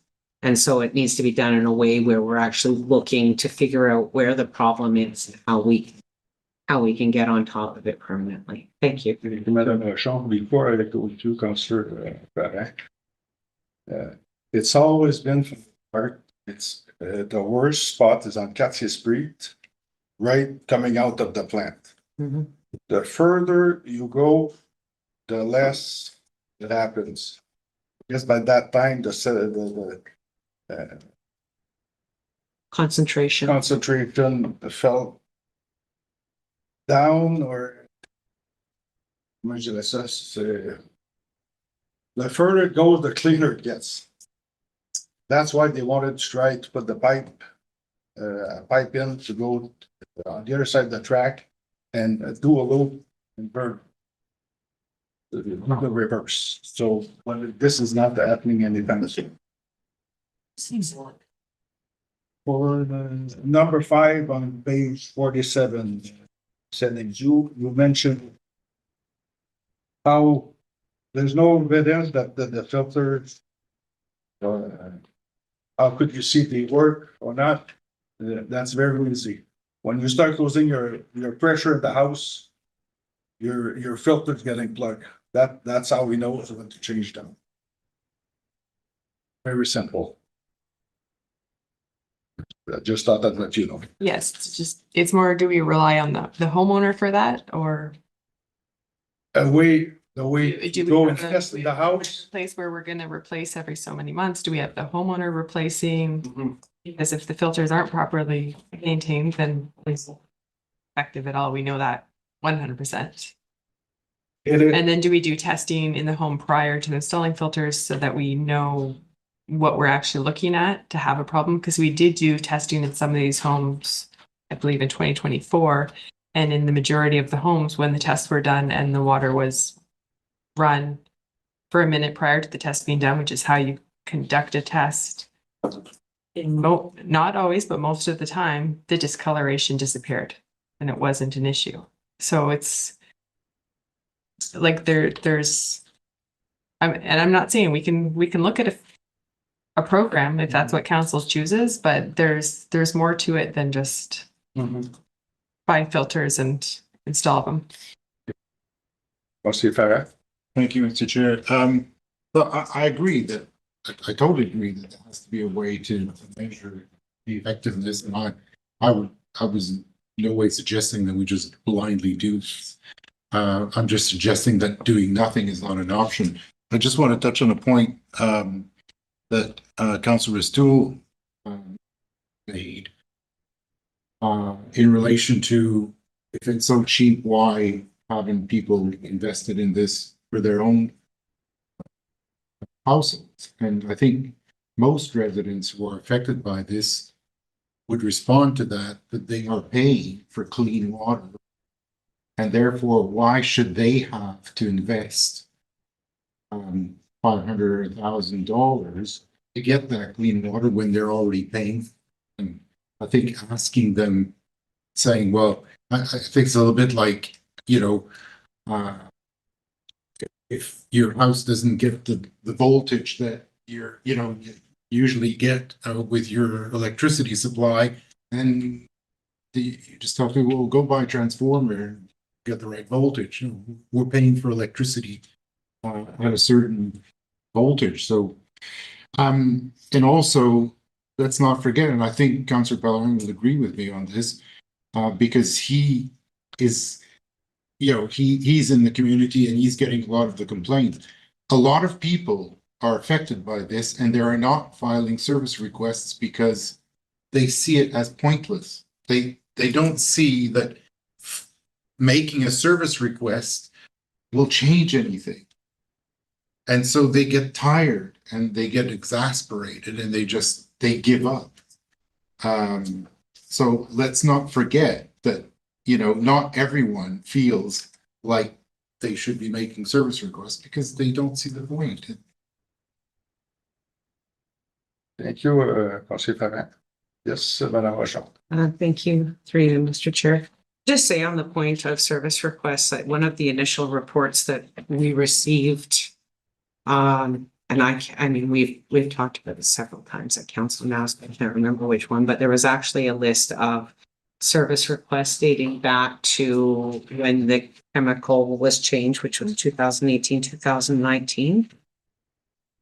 Am I correct? It was about that when the 2017, and there was an entire list of all of the service requests that had been received since that time, and it was a much heavier percentage in the early days of that changeover, because Aqua had not yet kind of explored the different options on how to manage that. And since then, the number of service requests for burner water has gone down. My understanding is that when a service request is received, our crews are sent to that house to take a water sample generally.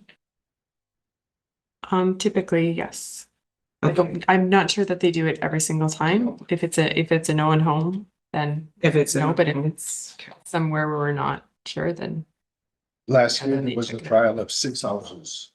When they Yes. go and test, but now if you do a request, they typically won't go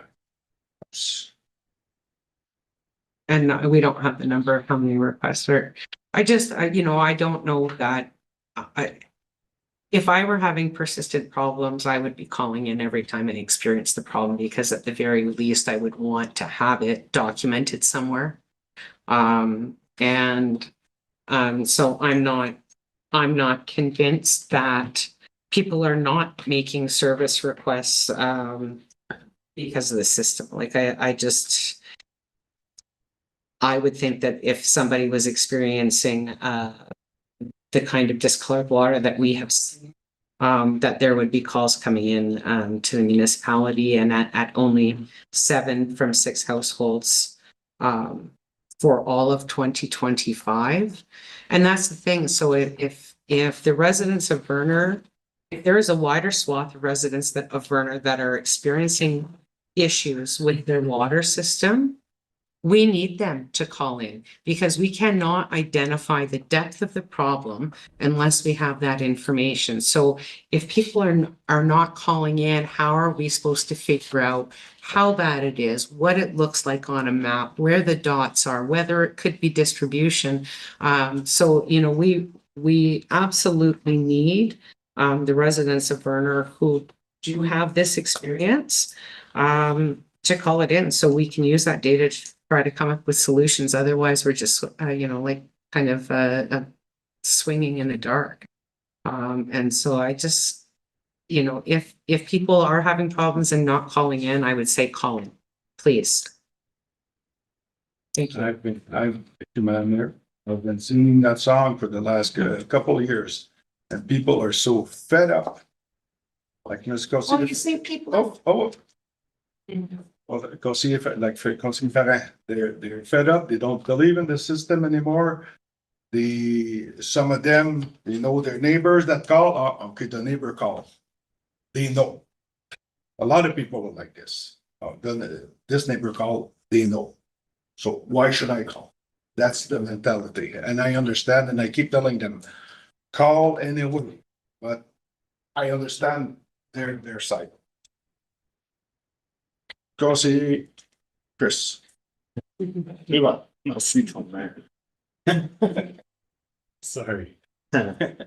Yeah, I just wanted to mention that, I guess, for me, the basis of the issue is that there are some homes with brown water. We all know that based on some photos or some samples that were brought in. I'd like to see that we just like approve, you know, one of these filters, probably the carbon filter. We approve the funding for 10 of them, say, and then we'll wait for obviously the ones who submitted all their service requests.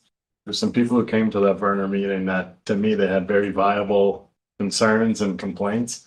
They seemed like the trustworthy type. I do like the idea that Councilor Restall, Madam Mayor, mentioned about we do need to have the constant in our sampling here too, right? You can't just put these in and then hope. But I think a big constant here is if these complainants, like I'm thinking of Mr. Boutin or the other ones who were there, were very vocal. If they stop being vocal, that's saying that this may be working. Actually there too, right? And that's a big step forward right there. So that's one way that we can also keep track. If we put these in and find out, you know, the complaints they have to keep changing their washers, dryers, not the dryer, but the washer, dishwasher, sorry, there's no water. Washer, dishwasher. At that point, maybe, you know, we have to think of a different solution. And there's kind of the answer right there. You don't keep going. Like you said, 5 more people come in. We don't say, hey, we'll give another 5 of them. No, it's not working, right? But I think we do need to trust the public in this situation too. Let's just get something out rolling. I understand. I would like to see some plan in place first. But if we could do that sooner than later and just get these 5 or 10, whatever we agree on, I'd say 10. We agreed to 10, and then you don't just want to do 2 or 3 and then it doesn't work. Maybe those places have high levels of manganese, and it'll actually help in the ones with less. And then those ones with higher levels, maybe it is the need for that the one that takes off that's $10,000. It says the Pro works the best for manganese, right? The carbon filters weren't necessarily proven for manganese. So it may not be a one size fits all for all of these different homes based on how much manganese they're getting in their water or how much discoloration. But I think this is a great step forward. Like Councillor Farron said, at least it's something. This has been going on since 2018. And I was hoping when I saw the capital update that we were going to find out that we got the funding to do it, right? We did it much further, but we did it. So we need to start moving forward with something. And I think this is a great step forward. Even if it doesn't work, at least it shows that there's some effort here. So I don't think we need to worry about who's complaining. Are we getting as many complaints as we should? all of that. Let's just get something going to the people that we know have been vocal. And then maybe if they see this, if there is that concern, maybe people will come forward and be more vocal. And if not, well, at least we're trying and it may actually sort of solve the problem too. But how it'll be, I'm not too sure how we would do that for the sampling and making sure, but I think a good step is just trusting these people who have been vocal. Thank you, Councilor Duval. Any other questions? I won't repeat what Councillor Duval just said, but I agree with all your comments. And I think we need to do pre-sampling, sampling during, checking filters, and making sure we're not just throwing money into this water problem. So I'd be in agreement that we either pre-approve 10 or start with the 6 houses that we did get service requests. And at least people will know that we're actually listening and doing something. Thank you. Any other? Yes. I'm just looking for a bit of clarification to be sure that we know what you want our next step to be. So it does sound like the carbon filter, and I'm hearing that 500, I'm hearing that, oh, you had a number of 1,100, so we're not looking at the base model for the carbon filter. You are interested in, Ms. Hang sort of given us a range of prices there, so we are looking at that sort of $1,000-ish carbon filter. Yeah, the plan, we'll bring you a plan that does include how we'll do the testing before and after. And looking at the test with the replacement filter, just so we can put the plan together, would the replacement filter be homeowner expense or municipality is going to maintain the changing of the media? I would suggest it's on the owner after that. So the installation and purchase here, and then everything else is on the homeowner's end. That's what I would suggest. Mike, ask a question in relation to that, to Ms. Hatton, please. This, Through you, Madam Mayor? Mr. Chair. Is that a carbon filter? Yeah. Is there anything in that carbon filter that would be of interest to you as far as data, as far as what it's collecting and quantities? So if there were, say, a regular 3-month filter change, seeing the filter that's coming out of each home, would that provide any useful information or data? I would have to ask Mr. Ming on that one and get back to you. Okay, just because if that, then it changes the balance on whether or not it's worth, like, writing into the program that we get the used filter so that, that we can see this one's worse than this one, or like if there's any value in those used filters when they're coming out of the home as far as measuring. I think, Madam Mayor, like I said, the people will know when it's time to change and the water pressure go down in their house. So go see Resto. Yeah, thank you. Through you, Mr. Chair. I think we're making progress on where we want to go. Question, do we have to wait for this to be a budget issue? Or is it something we can just go ahead with?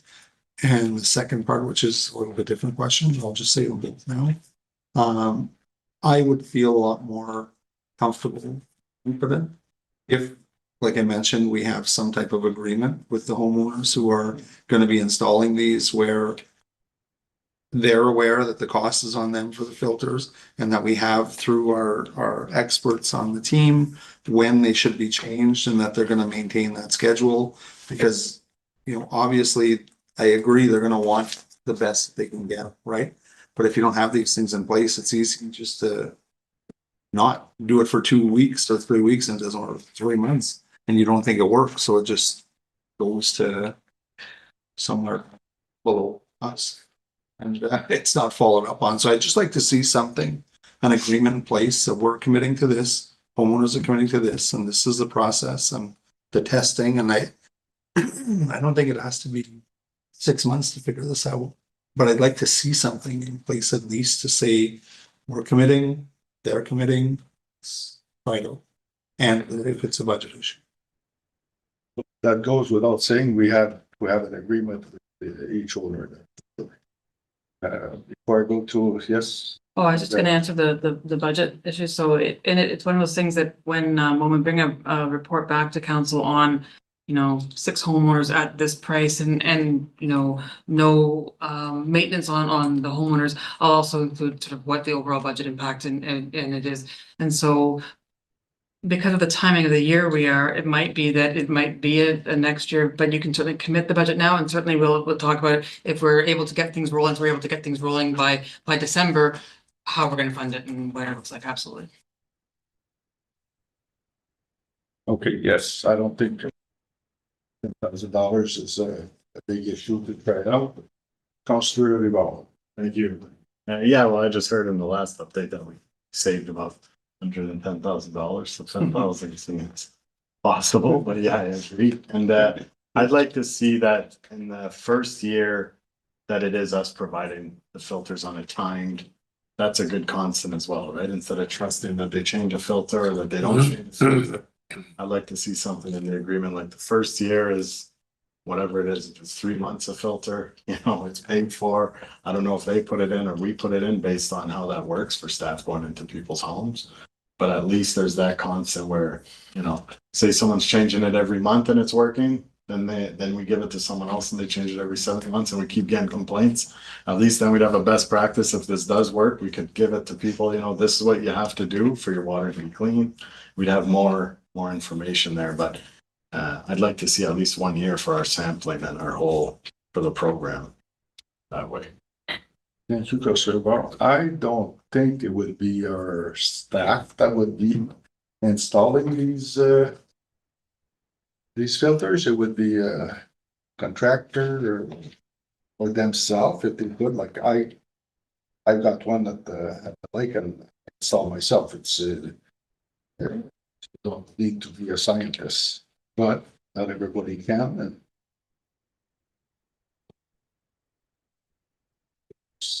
Thank you, Mr. Chair.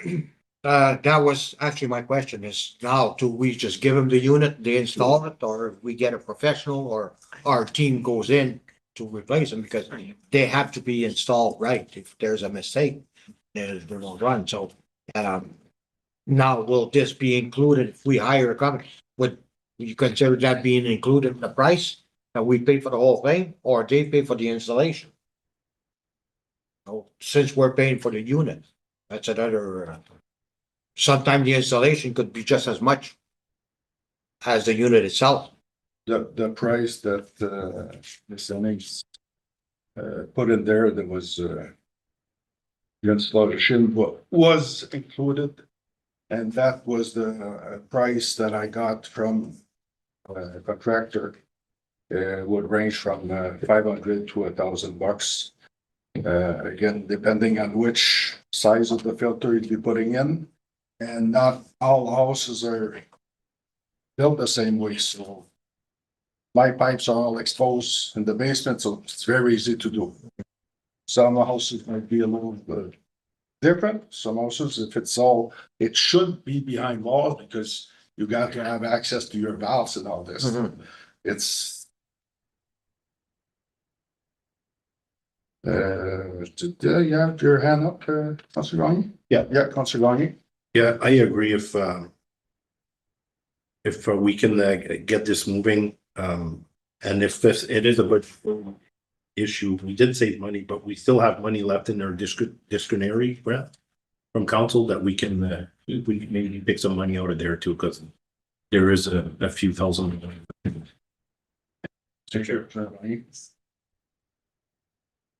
I was just gonna point out the fact that we are a half hour past our usual break time. And so if we're gonna wrap up this subject, let's wrap up this subject. Otherwise, let's ask for a 10-minute recess. So those of us who need to get up and move our legs can do so. But from what I've got from you is that what seems to be the will of council is contractor install, home maintained. That there needs to be some kind of agreement and testing protocol set up as part of that agreement. And that it's the carbon filter, but not the cheapest one on the market. Yeah. Is that where we're, sorry, I'm just trying to get a, Consider going. Yeah, and for the trial period. Yeah. That we take care of the filters so that we can collect. I those want to from collect the filters. I want to, and I want it done, I'd like it done like at 3 months or something like that, so we can actually see if it's worth doing. Go see if I just like to add to that, I mean, for the trial period, I think we should supply them. I buy these filters for my system, I pay $50 for them on Amazon. So it's not that big a deal. Any other questions before we wrap it up? I'll see you. No question. No, like, it's not a question, it's just a comment that I'd like to see this come back to us to decide to say, this is what we're gonna do. Are we good with this? Because we're throwing a lot of things around. I'd just like to see it all neat, and here's where we're gonna go. Can we get that by next meeting?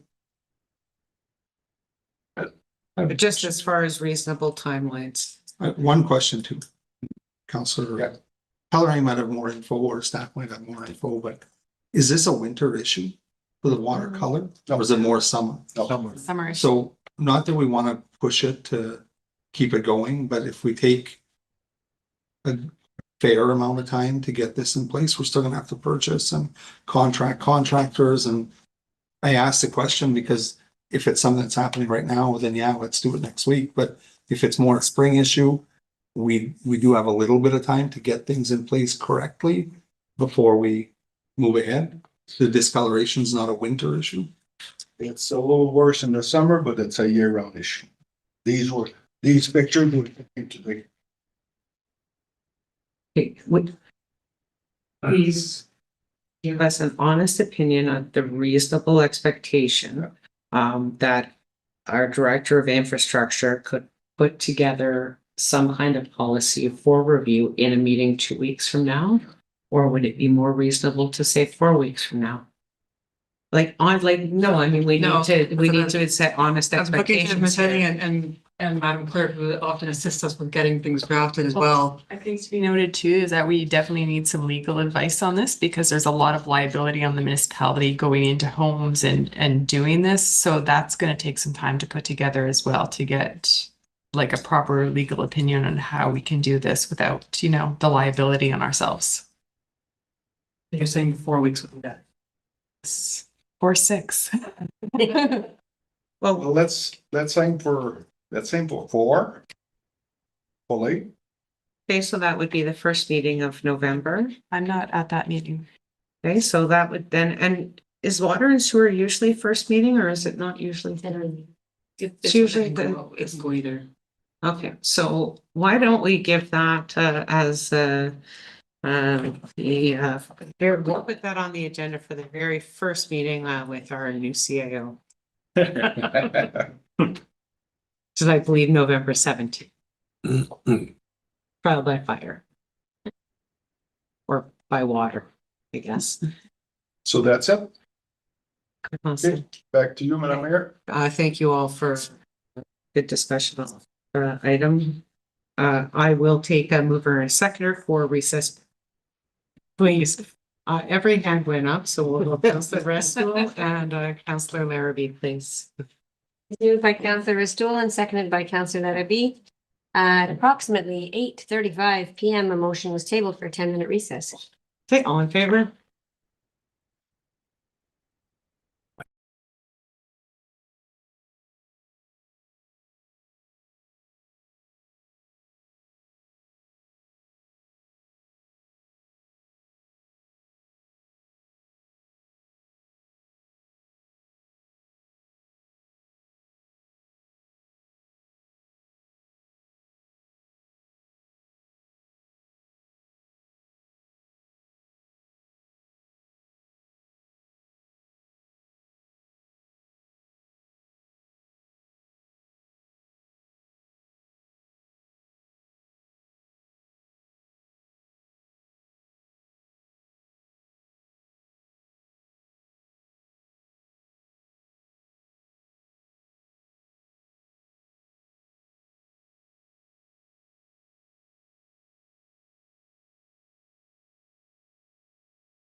Okay, welcome back. We're just returning to our meeting after a brief recess. We're still in committee of the whole 5. We're moving on to item 5.4, which is Environmental Services Committee.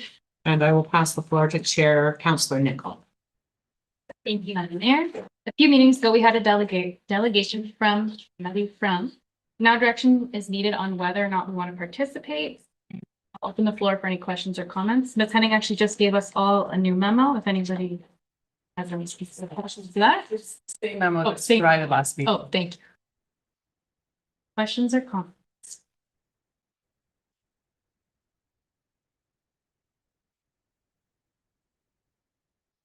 Councillor Friend? I just, wondering, so I'm looking at I don't remember seeing this memo at the September 16th meeting. I'm just looking at the September 16th agenda, HTML, and I can't see that memo here. Or was it part of another attachment? I had provided it for that meeting. Okay. I'm not sure if it made it in, it should have been in the agenda package. I apologize if it was not. And Okay, I was just going. It was not for this. So meeting, I haven't so- seen this the last time. Yes. So if I could continue, I also brought it up as an item request. And with the intention of proposing that we do have, one of these pilot programs, again, as I said before, I use this and I know how much less I've been putting in landfill. I mean, we use it about 3 or 4 times a week, and it's quite easy to do the calculation, a bucket full of waste. I was able to calculate that over a year, I should reduce by about, I figured 150 kilos waste going to landfill. So I know that a lot of other municipalities have done these pilot programs, and some of them have been quite successful. I know French River are in the middle of doing one now. And I think they offered 100 units and they were taken up quite quickly. I think these are back easy. So I don't know whether, I don't know what quantity is right to the pilot program. I think maybe 100 would be somewhere between 100 and 200. So I don't know what my colleagues feel like.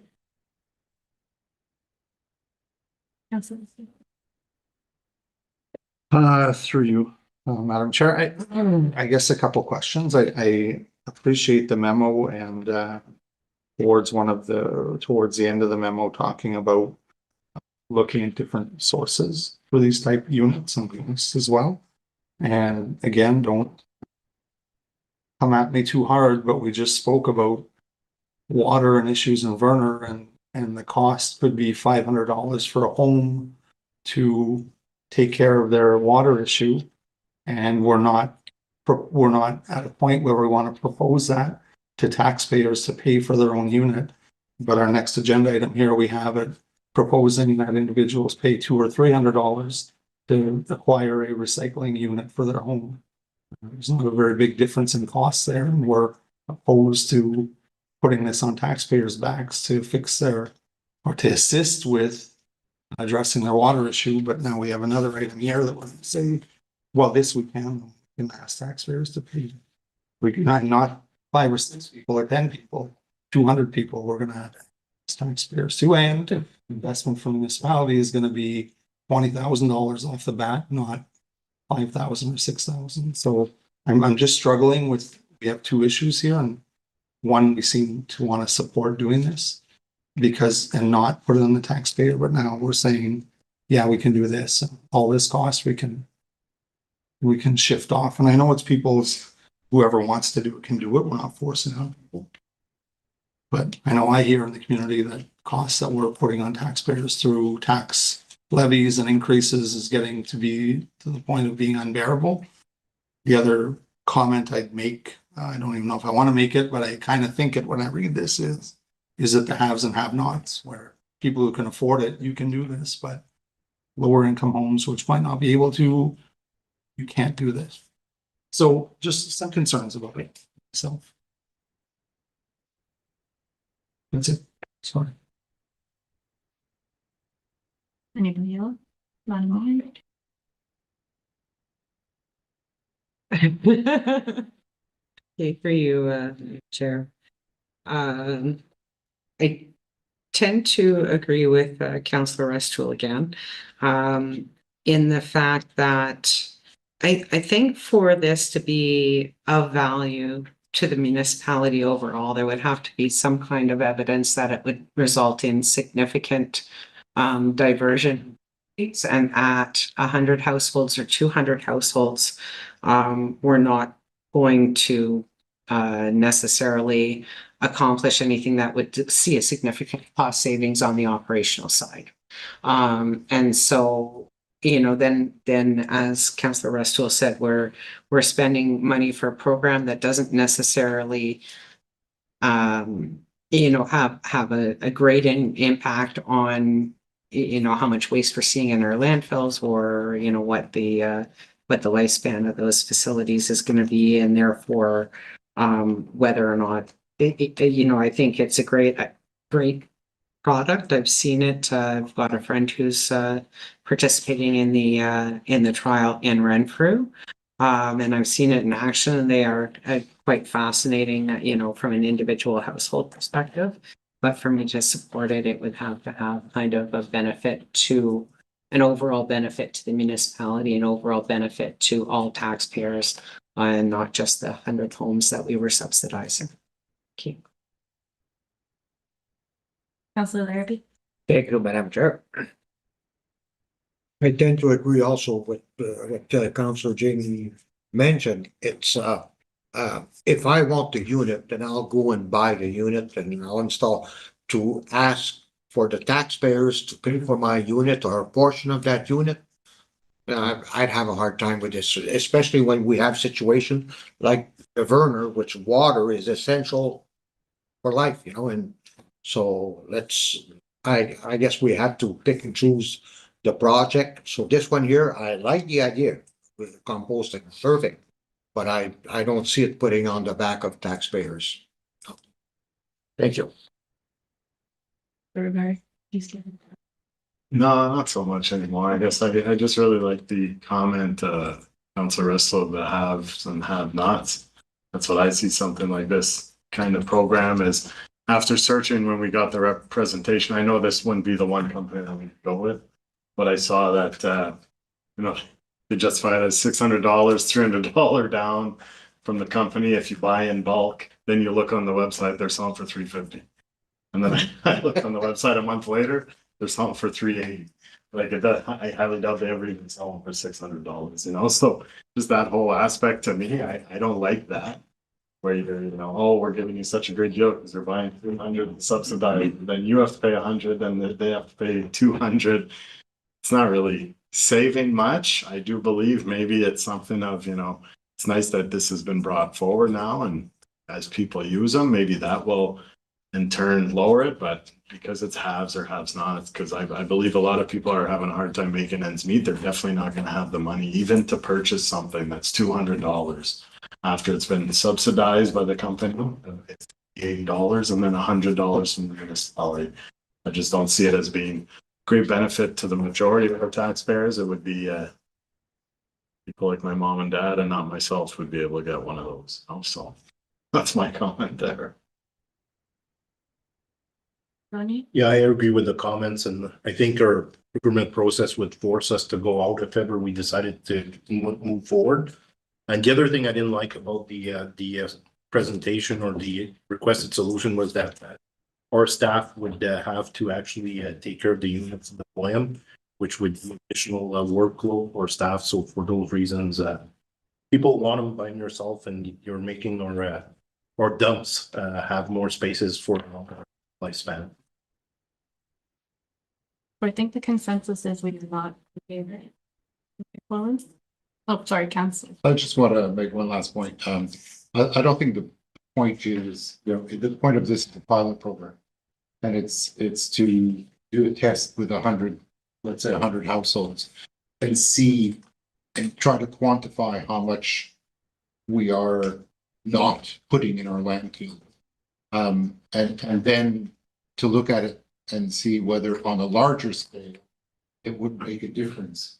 I think it's, it's an idea. We can just continue to blindly dump tons of food waste into our landfill and fill them up that way, or we can start looking, taking out of the box and trying to find solutions. This is not a untested. I mean, some municipalities in Ontario have gone like full on with all of their residents with something like this. So it does, anything that reduces the amount of tonnage that we put in our landfills has a benefit to the taxpayer. But we'll never be able to evaluate what that benefit is if we don't try it.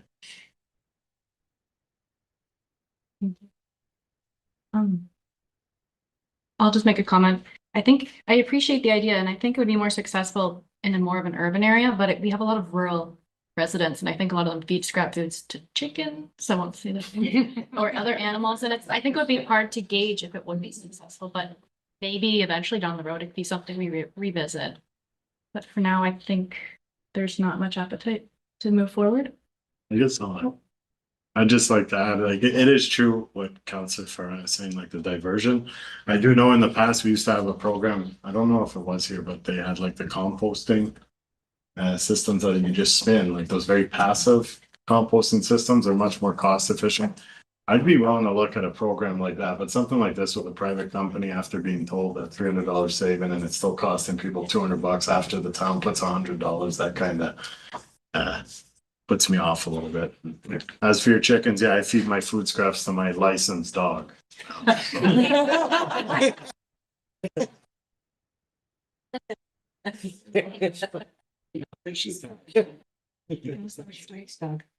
Yeah, I just think this my last thought is hearing information from Councillor Rivard. Hear that your dog's licensed now. But in terms of the unit here, and if that's the actual cost and research, and you can do this for $380 on your own, or we can subsidize it and it's still going to cost you $300. If you really want to do it and you can afford it, I don't think you break the individual for getting involved. So it's not as great a gap as it sounded like when it was first presented to us, where 200 to 800, doesn't seem. So I just wanted to put that in, but thank you. Any other questions or comments? Is that enough direction for staff? Thank you. Back to you, Madam Mayor. Thank you very much. Now we will move on to the regular meeting, item 6.1, Madam Clerk. It is moved by Councillor Gagne and seconded by Councillor Carre. Be it resolved that the consent agenda for the council and committee of the whole meeting on October the 7th, 2025 be approved as presented. Questions or comments? All in favor? Carried. Some consent agenda. 6.2 planning. It is moved by Councillor Carre and seconded by Councillor Gagne. Whereas a sanitary system and water line were installed across Canal Road in 2012 to service the dwelling now located at 910 Canal Road with municipal approval of the integrated system, and whereas no formal easement was registered at the time, and whereas an easement agreement has now been prepared between the Corporation of the Municipality of West Nipissing and the owners, Carole Martin, Sébastien Toulouse, and Nicolas Toulouse, to formalize the encroachment and provide indemnity to the municipality. Be it resolved that council authorizes the execution of the easement agreement between the municipality of West Nipissing and the owners of 910 Canal Road as presented, and be it further resolved that the mayor and clerk be authorized to sign the agreement and all related documentations on behalf of the municipality. Can I just ask the obvious question? So this was registered in 2012. And we're 13 years later. So what was why, did it just fall through the cracks on the part of the homeowners, or why are we 13 years late registering? There was a change of ownership. Okay. There was some staffing changes, and yes, it fell through the cracks. Okay, and so why does it need to be done now? So there has to be something that precipitated the fact that this is all of a sudden come to the light of day. Because the current owners want to upgrade that system. And we indicated that in order to upgrade the system, we need to pay for it. Okay, thank you very much. And otherwise, it is just a routine. Okay, thank you. Other questions or comments? Okay, all in favor? It's carried. Thank you.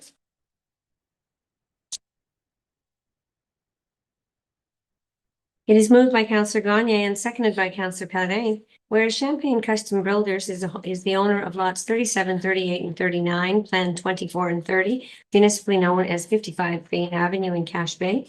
And whereas the owner has requested that the municipality pass a deeming bylaw pursuant to Section 50(4) of the Planning Act in order to allow the lots to be merged and subsequently reconfigured for residential development. Be it resolved that Council for the West Nipissing Municipality enacts bylaw number 2025-78 being a deeming bylaw to designate lots 7, 38, and 39 on plans 24 and 30 not to be lots on a registered plan of subdivision. Okay, thank you. I'll just say at planning committee, we did see this file, not the deeming bylaw part of the file, but there was. If I may. Yes, thank you. Consent application was brought through the committee of adjustment at the previous meeting. And the application for the deeming bylaw was emailed to the planning advisory committee for comments. And 6 of the 7 members did respond that they had consent. Yeah, so the consent application was approved by committee of adjustment. And so the deeming bylaw just follows that. That is correct. But the issue as a whole was actually seen by the proper authority. I just wanted to state that. Questions or comments? All in favor? Carried. And correspondence, there is one item of correspondence I received in regards to the pit counts for DSAB. Just no response from council meetings, just placement of the information. 6.4 new business, please. It is moved by Councillor Pellerin and seconded by Councillor Gagne, whereas council supports inviting residents to suggest names for select municipal vehicles.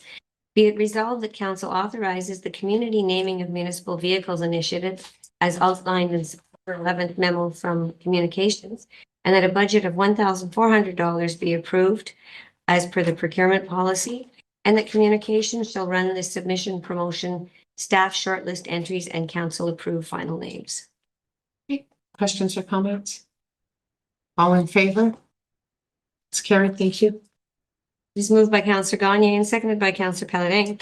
At its meeting of August the 12th, 2025, Council for the West Nipissing Municipality discussed a request to purchase municipally owned lands described as Block C, Plan M477, located on Bourgault Street in the municipality of West Nipissing.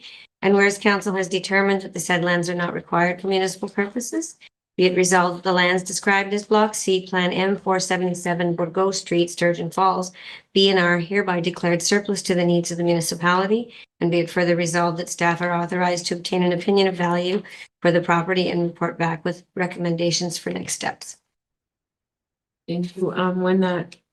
If this is approved, can we get the book value on that as well? Is that in there? You gave it to somebody. Okay. Anyway, if we could repeat it in the next report. We actually know what that is. Yeah. Questions or comments? Oh, you do know what it is? We do know what that is. 12 months.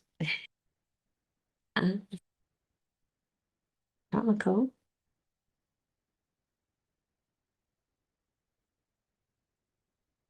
Front Street. Yeah,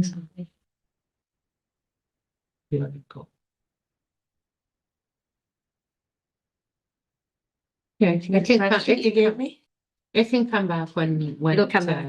When it comes back for discussion. Okay, other questions or comments? Councillor Pellerin, or Councillor Pellerin first, please. Opinion of value is it always done by the same company? And who do we use? Typically, we use one of the two, real estate agents here in town. I will say that I typically lean towards the faster one, which is Page and Associates. So it's done locally. Yeah. That's good. When we do the appraisal, is it local or we go outside? No, we go outside, for appraisals because we don't have a registered AACI appraiser in West Nipissing. We have one apparently that is coming, accredited, but currently, there's only in Sudbury. Okay, thank you. Okay, Councillor Bownie. Thank you, Madam Mayor. So on the plan itself, Madam Clerk, there's a lot number 1. The owner is looking to purchase the parcel of lot in front of his property, Yes, the block C. so the block C. So I imagine currently he's actually using that. Yes. Okay, thank you very much. Councillor Resto. I think I asked through you, Madam Mayor, I asked this last time, and it seems we're looking at the map, that there's plenty of room for access to that piece of land from unopened niches. I believe there was a staff report included, with the, I think in the last No, meeting. it is in the. Yeah, that was provided by Mr. Correll. And I think Mr. Correll had indicated that he felt that access would be very difficult considering the municipal infrastructure on the road allowance currently. There's a pumping station. And. Yeah, and I asked that just because, you know, if we go back to our discussion earlier this evening about land on Lake Tomaco and the value of land on water, and with water access. I have a question. I don't know if this is We would be getting this appraised in the ordinary. so that it's an accessible piece of land. No, the request came from the abutting landowner to acquire it. I know, but for the value of the land. Oh, yes, as a, we would have to give them the constraints and obviously the information that was provided. Yeah. In terms of, constraints in accessing it as a standalone. Okay, and I just had concern, I shouldn't have said that. I have concern, I guess. We had brought this forward earlier. We had brought this at the same time as land in the same situation in field. Right? Accessible interest in it. When it came back to us, field came back in the normal course of time. This was pushed back or deferred to another meeting. And I'm curious, it's probably an easy answer to it, but when we have our staff here who deal with these type issues, I'm very curious why we got a specific report from someone who we have on retainer rather than staff reporting back on the piece of property itself, like we get all the time. Through you, Madam Chair, I believe it was an issue of the fact that the individual was responsible for the initial installation because we don't have any infrastructure records regarding that particular station. So we relied upon Mr. Correll's legacy knowledge of the infrastructure because he was involved in the project in the first place. It's getting late enough. I've asked enough questions and it's going to be coming back to us, so there'll be opportunity to discuss some more. Meetings. Thank you for your responses. Councillor Penrose. So we're gonna get an opinion of value as a building lot. No, as a lot addition. The request is for a lot addition from the landowner. I take direction from, I think, Because there is access to that lot. but Uh, go ahead, do you want to? Well, I would just say that whenever we discussed this was it last meeting? The staff report had been provided by Mr. Correll, stating that he did not believe that the Michaud Street road allowance that is there would provide adequate access to the lot. Like the report is in your package again this week. So it's whether or not you accept the information that's being provided to us. So he says that the access is not adequate because there is a pumping station and there is other infrastructure underground there. So to actually like gravel that and use it as a driveway or an access to that property, his opinion is that that is not viable. And the other part of the report that addresses whether or not that could be used as a standalone building lot is based on the fact that the floodplain along the river covers so much of the lot that by the time you take out that floodplain, nearest to the water, that you wouldn't have setbacks for it to be used as a building lot. Did I cover that okay? Yeah. Is that? And also there were, at some point in time, building permits issued for the dwelling that is currently on the smaller of the lots, which, do not meet this current setbacks, for the, they're right tied up against this piece of property. Oh, and their permits. Yes. Thank you. So those were the reasons, and so I believe at the last meeting, we discussed the fact that it was not viable as a standalone building. Do we all recall the same? I just Yeah. want to make sure that we all recall having the same discussion at the last meeting. Yes. Okay, thank you. Yeah. Anyway, the staff report is there. You can go for it or vote against it. Other questions or comments just on the provost file? I would have a question when we do an evaluation based on a lot addition. Would the evaluation look at the current value of lot one? And what the new value of lot one would be given larger lot size and the fact that it all of a sudden becomes a waterfront property? Or does it only value vacant land?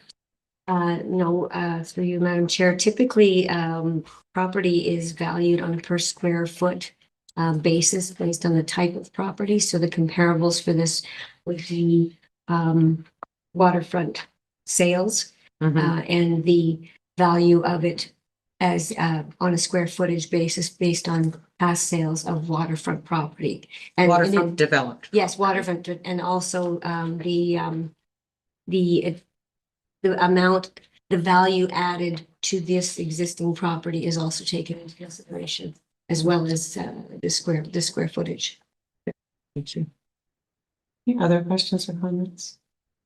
Okay, would you read the resolution for us again, please? Sure.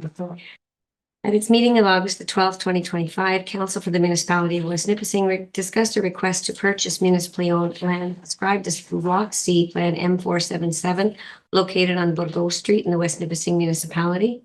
And whereas Council has determined that the said lands are not required for municipal purposes, be it resolved that the lands described as Block C, Plan M477, be and are declared surplus to the needs of the municipality, and be it further resolved that staff are authorized to obtain an opinion of value for the property and report back with recommendations. Okay, so this resolution is just to declare the land surplus. We'll then come back with evaluation and, we have, just because we declare it surplus doesn't mean that we've sold it. So there will be opportunity for further discussion on the. Okay, questions or comments? Okay, all in favor? Carried. Thank you.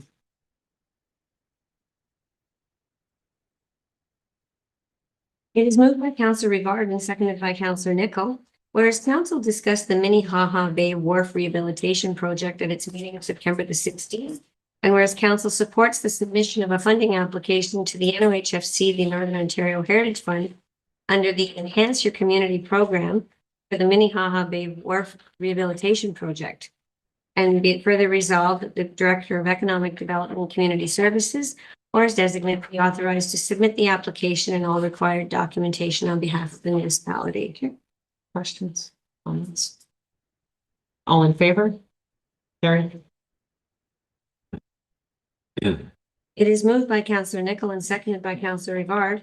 Whereas council discussed the Goulart Park Baseball Field Revitalization Project at its meeting of July the 8th.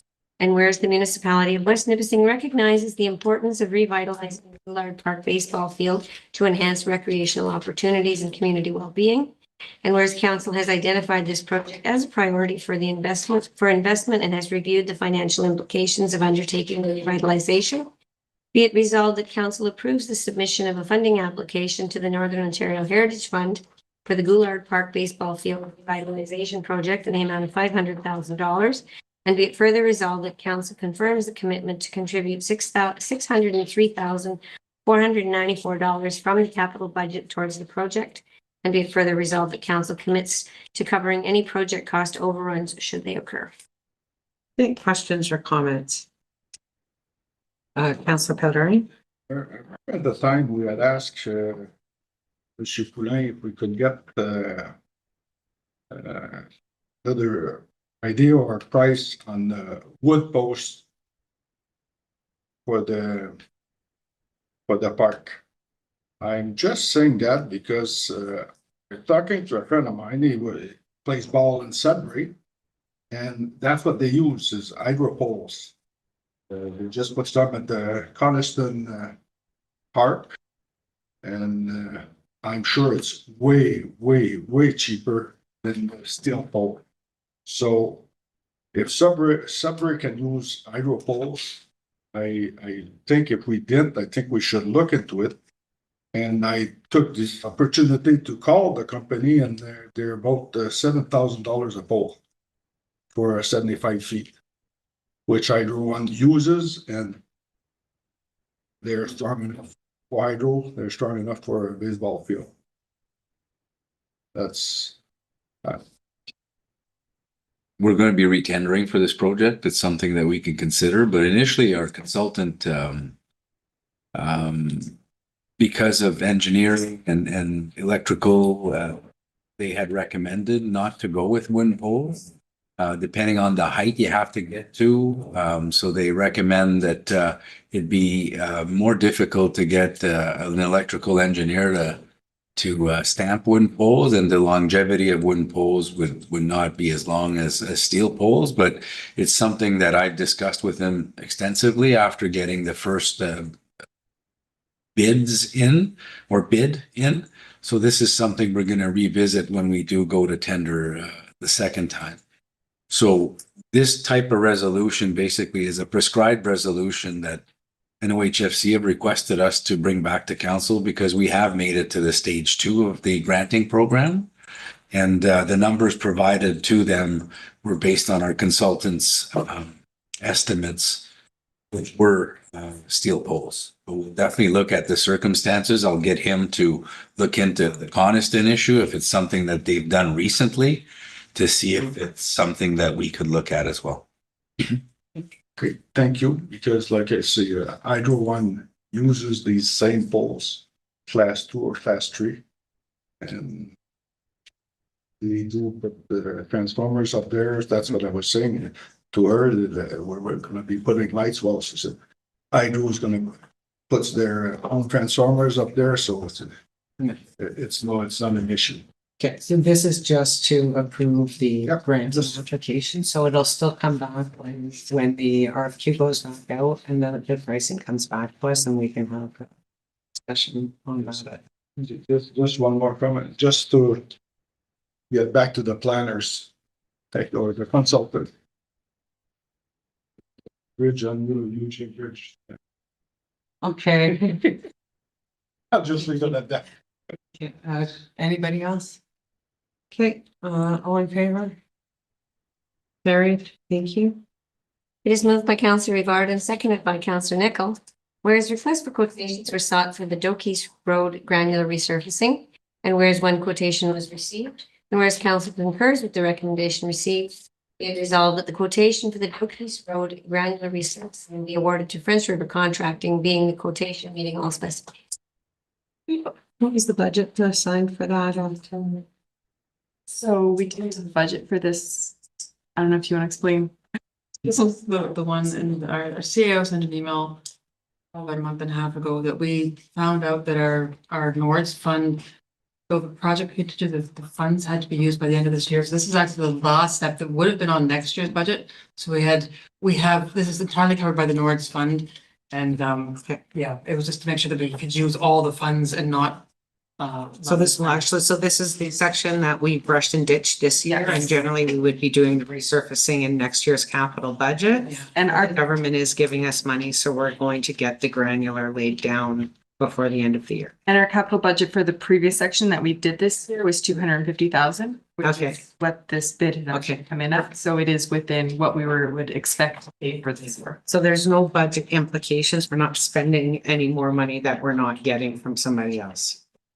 Good, thank you. Anybody else, questions or comments on that? Councillor Perrin? Hey, Mary, I'm just curious, per kilometers, does it compare to what we get around here? Well, it kind of depends on the road because it depends how far they are from the supplier of the gravel. That's what I mean. So- Did it come out similar to around here? or- Jokey's has typically been more, but if you compare it to roads like East Road, it's not more, but if you compare it to a road within, like that's close to a pit in West Nipissing, then it would be more than that. And are we talking about 6 inches or 4 inches? Of granulars? Yeah. I believe we're doing 4 inches. It's resurfacing. We're not building new road. We're just resurfacing. Yeah. Anybody else? Okay, all in favor? It's carried. Thank you.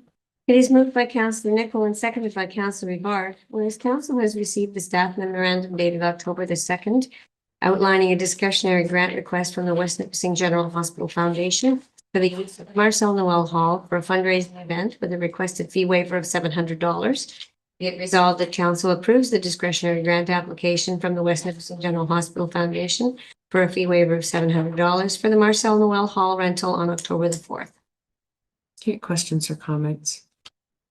All in favor? It's carried, thank you.